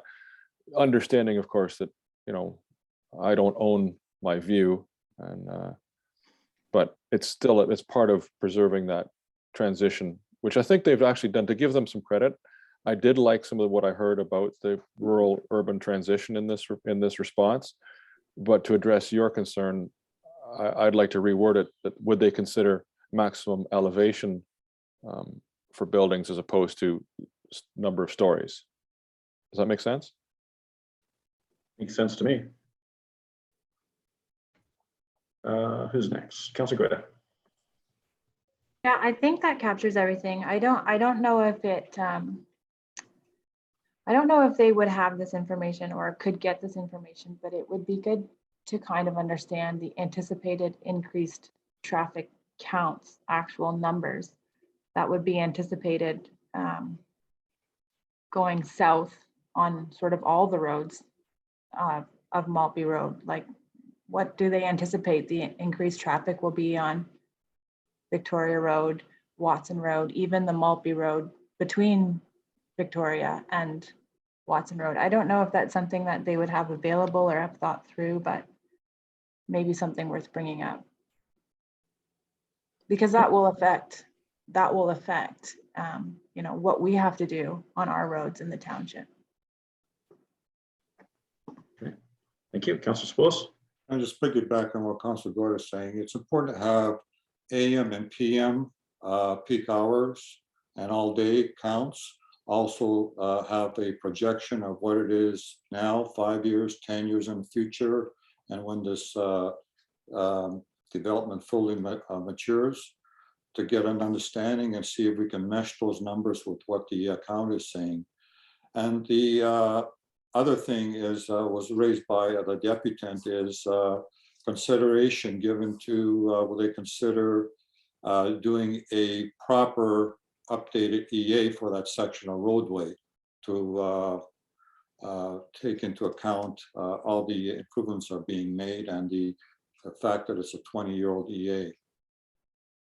It'd be great to have them discuss that with us when they come. Okay, Ms. White Fox, did you capture that? Do you need any clarification? I did. So I have that council received correspondence item 10.3, and the council will direct staff to forward the correspondence to Hardin Environmental for review and comment. And the council directs staff to forward a summary of the comments to the city of Guelph and requests that the city attend a future Puslinch Council meeting to provide a response. Okay. All right. Do we have a mover for that already? We did, correct? We have Councillor Sapoulis and Councillor Goida with the original motion. Okay. Everybody comfortable with that one? Councillor Bailey, in favor? Do you have a comment? Yeah, I just have a question for staff, maybe in response to Councillor Sapoulis's comment about the EA. And my question is, I'm having a hard time figuring out the timing of how all this, and I know no one has a real answer, but do we have any idea on how the timing of an EA would work with respect to the mid-block interchange? If we are going to try to coordinate something, or if the county's going to try to coordinate something with Guelph, is this a possibility with timing? I'll try to speak to that. Mid-block, as you know, we just received notification from the MTO that they've awarded the design, construction, and work is going to be proceeding starting in the spring, and then going to be completed over, construction is going to be completed over the next three to 4 years, I believe it was. To undertake an EA usually will take at least that long. So if we would want the EA for that section to be incorporated with the mid-block, I don't see it realistically being completed in time, since they want to be starting this spring. That would be my impression. Is it not our intention that the EA for the Gordon Street corridor be undertaken once the mid-block is completed? Because that way we'll have a fulsome picture of the traffic. So I guess that's why it's important to know where the city of Guelph is in their planning for the changes to Gordon Street, because you know, you just mentioned that it's 3 to 4 years to do an EA. Are the improvements for Gordon Street 8 years out? And that's probably an answer you don't have today, but that's one that's very important, I guess. Does that make sense? Yeah, it does. I will seek that information from the city of Guelph and get back to council. I mean, it's not going to be great news if that infrastructure upgrade is going to happen prior to the completion of the mid-block, but that's something I guess we'll have to deal with once it comes to our attention. So does that help, Councillor Bailey? Yeah, I don't see this timing working out very well, but we'll see what happens. Yeah, I haven't seen anything about the expansion of Gordon other than that they want to do it. So I don't know. Fingers crossed. Let's be optimistic. Hopefully it's still a ways out. Councillor Palmer. Other than making sure they have a map and maybe a bit of a geography lesson before they come, I have nothing to add. That really upset you. Not surprising. Didn't surprise me. But Councillor Goida. Yeah, I have nothing else to add. I'm in favor of that. Councillor Spillis. I'm good. I don't know if I asked you, Councillor Bailey, but are you in favor? Favor. That's carried. Okay. Next one, 10.4. A resolution for that one, Ms. White Fox?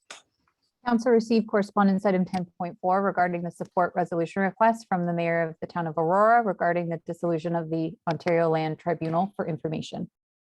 You gonna move for that, please? Councillor Spillis, seconded by Councillor Goida. Comments, Councillor Bailey? No, I've lost my notes. No, I don't think I had any comments on that. Okay, Councillor Bummer? Thank you, Mr. Chair. Yeah, I'm going to have to declare somewhat a bit of ignorance here. I'm not that familiar with the OLT. I was familiar with the workings of the LPAT and the OMB before that, and this motion talks about concerns related to planning. But what exactly does the Ontario Land Tribunal do? Is it maybe I don't know which is, maybe Ms. Hoyt Fox could help me with that. Certainly. Thank you, Councillor Bulmer. Correct, there's been some changes really starting in 2017 with the renaming of the OMB, which was the Ontario Municipal Board, which became the LPAT, which is the Local Planning Appeal Tribunal. So I think the clarification here is that the Ontario Land Tribunal did not simply replace the LPAT. It's become something different entirely, in that it's an amalgamation of a number of different boards and tribunals. So the OLT is not simply just dealing with land use disputes. It really does deal with all the various boards and tribunals that have been amalgamated. And I mean, this is dealing with appeals under different statutes, including the Aggregate Resources Act, Clean Water Act, Environmental Protection Act, Greenbelt, Heritage Matters, of course, the Planning Act. But I think that's the biggest difference here, is that the OLT in the piece of correspondence that council has in front of them, it notes it as simply replacing the OMB or the LPAT, and that's not the case. It's become something bigger, kind of a comprehensive tribunal that deals with many different matters. Okay, so it's not before us, it's just before us for information today, not for support then, this motion. The resolution or the motion that I've read is for information, but the request does ask for support. So if we were to support it, we'd be supporting getting rid of what was a Heritage Review Tribunal, all that list of 5 or 6 tribunals you mentioned there, not just LPAT. Not just LPAT. So if we were going to have a motion that reflected the stated intent of what we've been sent, it would be to remove the LPAT duties from the OLT and maybe eliminate those. But I certainly don't know enough about what all these other things do to suggest that I want to get rid of all these tribunals by squashing the OLT. So I think I'm comfortable with having it for information day, but I need to know a lot more before I suggest we squash the OLT. Thanks. Councillor Goida? Yeah, I tend to agree with Councillor Bulmer. It's my understanding that this amalgamation of tribunals took place, from what I have tried to figure out, that just happened in 2021. So this all seems relatively new. So to say, we want to abolish, I don't feel like I have substantial information to know what the impact of that would be. So for now, I would just have to accept it for information. Okay, Councillor Spillis? Yes, I'm fine accepting it for information. I'm fine accepting it for information. I would request maybe that staff just relay our concerns to their colleagues at the town of Aurora, that there just wasn't enough information for us to support it. And if they feel inclined to indulge us at a later date, then they may see that support. But is that okay, Mr. CAO or Ms. White Fox? Absolutely. Yeah, we can prepare a short piece of correspondence for them. Okay, perfect. All in favor, Councillor Bailey? Oh. Sorry, I found my notes here. I just had that it seemed to be maybe more of a county focus. Was this circulated to county as well? I'm not sure.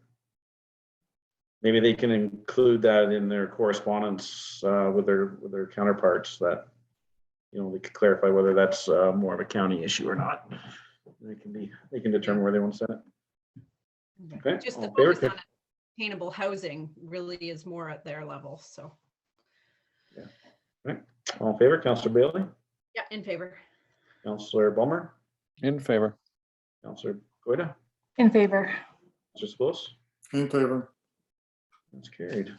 Resolution from 10.5, Ms. White Fox. Yes, the council received correspondence item 10.5 regarding the Morriston bypass joint letter of support. Can I get a mover for that, please? Councillor Spos, seconder. Yeah, I'll second. Councillor Bulmer. Okay, all in favor, Councillor Bailey. I'm just kidding. This is important.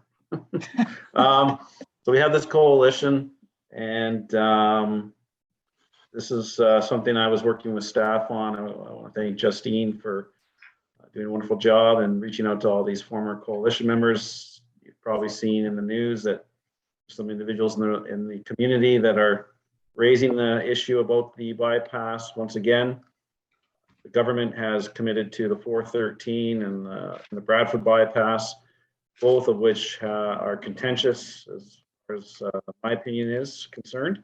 There's grassroots organizations opposed to them, and we had a commitment from the Liberal government in 2016, and the optics of our project being phased in is not palatable to myself, hopefully to the council.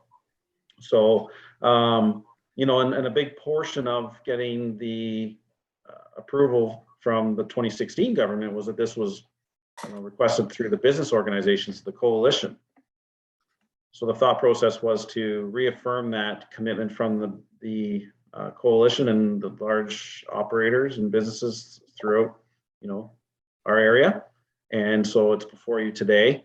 And my thought process, which I don't like to do, plant seeds generally with council, but because I was working on this, I thought that maybe council would endorse sending this to Mr. Speaker of the House, our MPP, Ted Arnott, and ask him to ask the Minister of Transportation to respond to each member of the coalition on the status of the Morriston bypass. In a sense, trying to hold the minister and the MTO accountable to the business organizations that ultimately put all the effort into getting this project approved in 2016. And that's where I'm at with it. I feel that if just I ask, might get one of those generic responses that we are still committed to the phased-in approach. Whereas if the Mr. Speaker asks on behalf of the coalition for a response from the minister, might get a little more traction. So that's my little blurb on it, and I'll open up to council. Councilor Bailey. Just following up with that, is that how the process sort of went back in 2016? Did it kind of get funneled in a similar manner? I'm not sure. I was busy running around with a petition for a ball diamond, so I'll have to defer to Councillor Bulmer or Councillor Sapoulis. Yeah, I can speak to that if you like, Mr. Chair. Yes, it was. This goes way, way, way, way back. Of course, I'm not going to go all the way back to the 70s when I think the first report came out suggesting it needed to be done. But two significant things happened to get us to this most recent point. One was in the term 2006 to 2010 term, Mr. Arnott had arranged a private meeting between council and the Ministry of the Environment, because the environmental assessment had been sitting on the minister's desk for a decade or so, waiting for adoption. And through that discussion at Queen's Park with the minister led to the completion of the environmental assessment, which then opened the doors for subsequent councils to move ahead on getting the funding. And then it was the coalition that was pulled together that made that next step happen, which led to the announcement in 2016, it was a big deal at the community center. And I think at that time, I mean, I still have the press release. We all believed this was for the complete package. So if does that help, what you're looking for? Councillor Spools, is there anything you want to add for Councillor Bailey? No, that's pretty well succinct. He's got a longer history on council than I do, so his is more relevant. Thank you. Councillor Bailey? I was there in 2016, actually. I feel like I can actually contribute to a memory there. No, I just wanted to acknowledge like the efforts of the coalition and for, you know, continuing to apply the pressure here and bringing it back. And I appreciate the work they're doing, not only on behalf of Morriston, where we're seeing the big, you know, impacts, but for Puss Lynch and all the surrounding municipalities. So I guess before you had suggested sending it to Ted Arnott, my question was just, is there any suggestion maybe from staff or somewhere as a way to help support this further? But it sounds like sending it through Ted Arnott is a really great avenue. So Let council weigh in on that. Councillor Bulmer? Yeah, thank you. No, I think you're right on. I think you're right on the money on this one. It was only when we had that update from the MTO about the mid-block peninsula that I think I understood that, wait a second, it wasn't how I believed this was going to go. When that's when the penny dropped for me that we're now into I understood it was always going to be phased, but I didn't realize that only the first two phases were funded. So I think this is a good move on your part to pull the coalition back together, get all the partners back on board. And I think Mr. Konech also deserves some acknowledgement here in terms of getting this started again. You know, I think he was equally shocked when we found out it wasn't all funded. So thank you.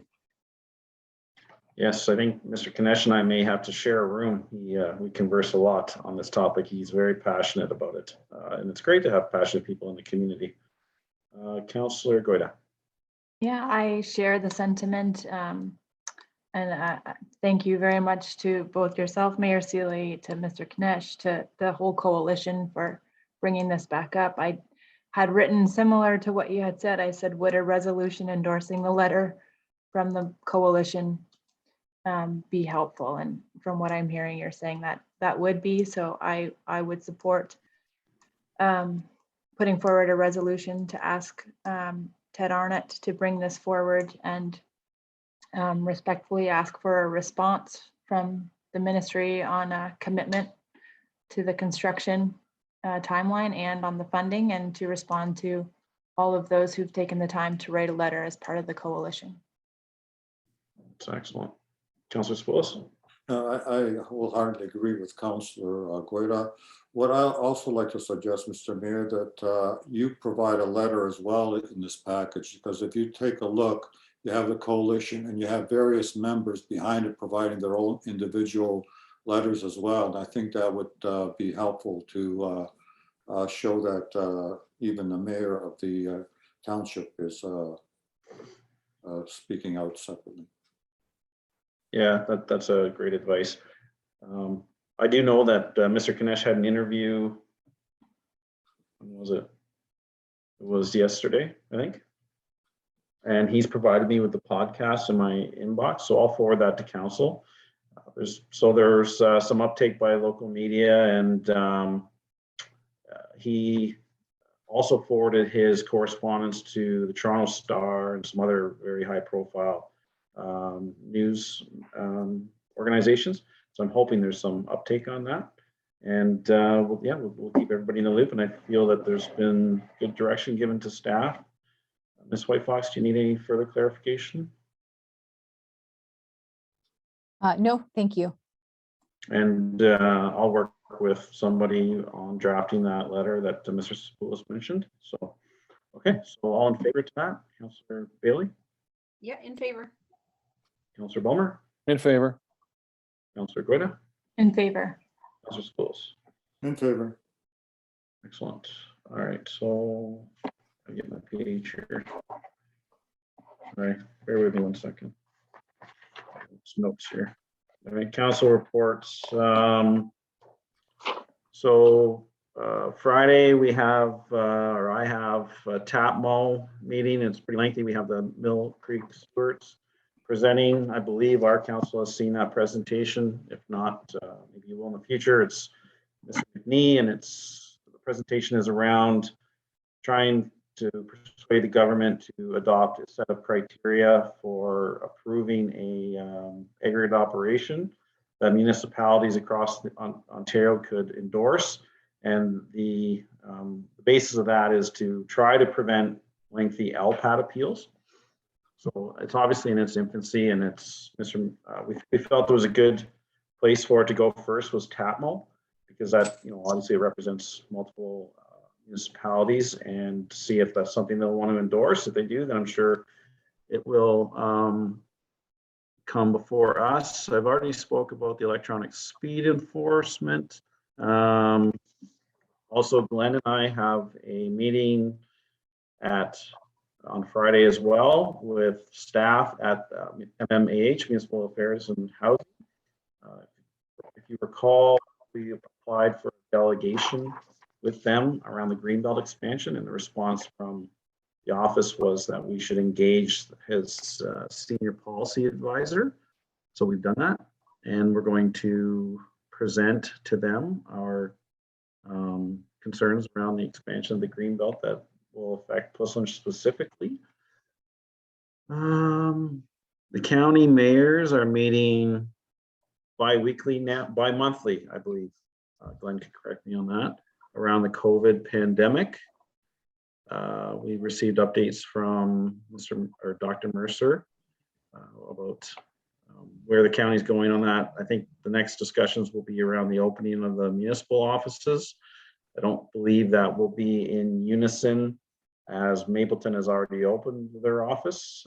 I don't like getting into the cycle of opening and closing. Some of our neighbors, our fellow member municipalities, have larger offices, so they're able to accommodate the distance required between staff. I think Glenn's doing a fantastic job managing our staff in our office, but that's a discussion he's going to have with the other CAOs about the opening of our municipal buildings. I'm trying to read my own scratch here. I spoke about the economic and social impacts around the county and the roadmap. I think that's it, Glenn, unless there's anything I've left out around maybe those mayoral meetings with Dr. Mercer. Is there anything you need to add, or? Oh, you've covered it well. Okay. So that's it for me. Any questions or on those items? No. Okay. Anything for members want to update us on? No. Okay. Ms. Whitefox, should we read that resolution, please? The council received the mayor's update for information. You mover, please. Mr. Spillis, seconded by Councillor Bailey. All in favor? Councillor Bailey, Favor? Councillor Palmer, In favor. Councillor Goida, In favor. Councillor Spillis. In favor. Bylaws, Ms. Whitefox. That the following bylaw be taken as read 3 times and finally passed in open council. Bylaw 2022-006 being a bylaw to adopt the budget for the corporation of the Township of Puslinch for the year 2022. You mover for that, please. Councillor Spillis, seconded by Councillor Bailey. All in favor? Councillor Bailey, Favor? Councillor Palmer, In favor. Councillor Goida, In favor. Councillor Spillis. In favor. All right, I believe we're going into closed session now. Is that correct, Ms. Whitefox? Yes, we are, and we have a couple individuals just to move over when we're ready. Okay.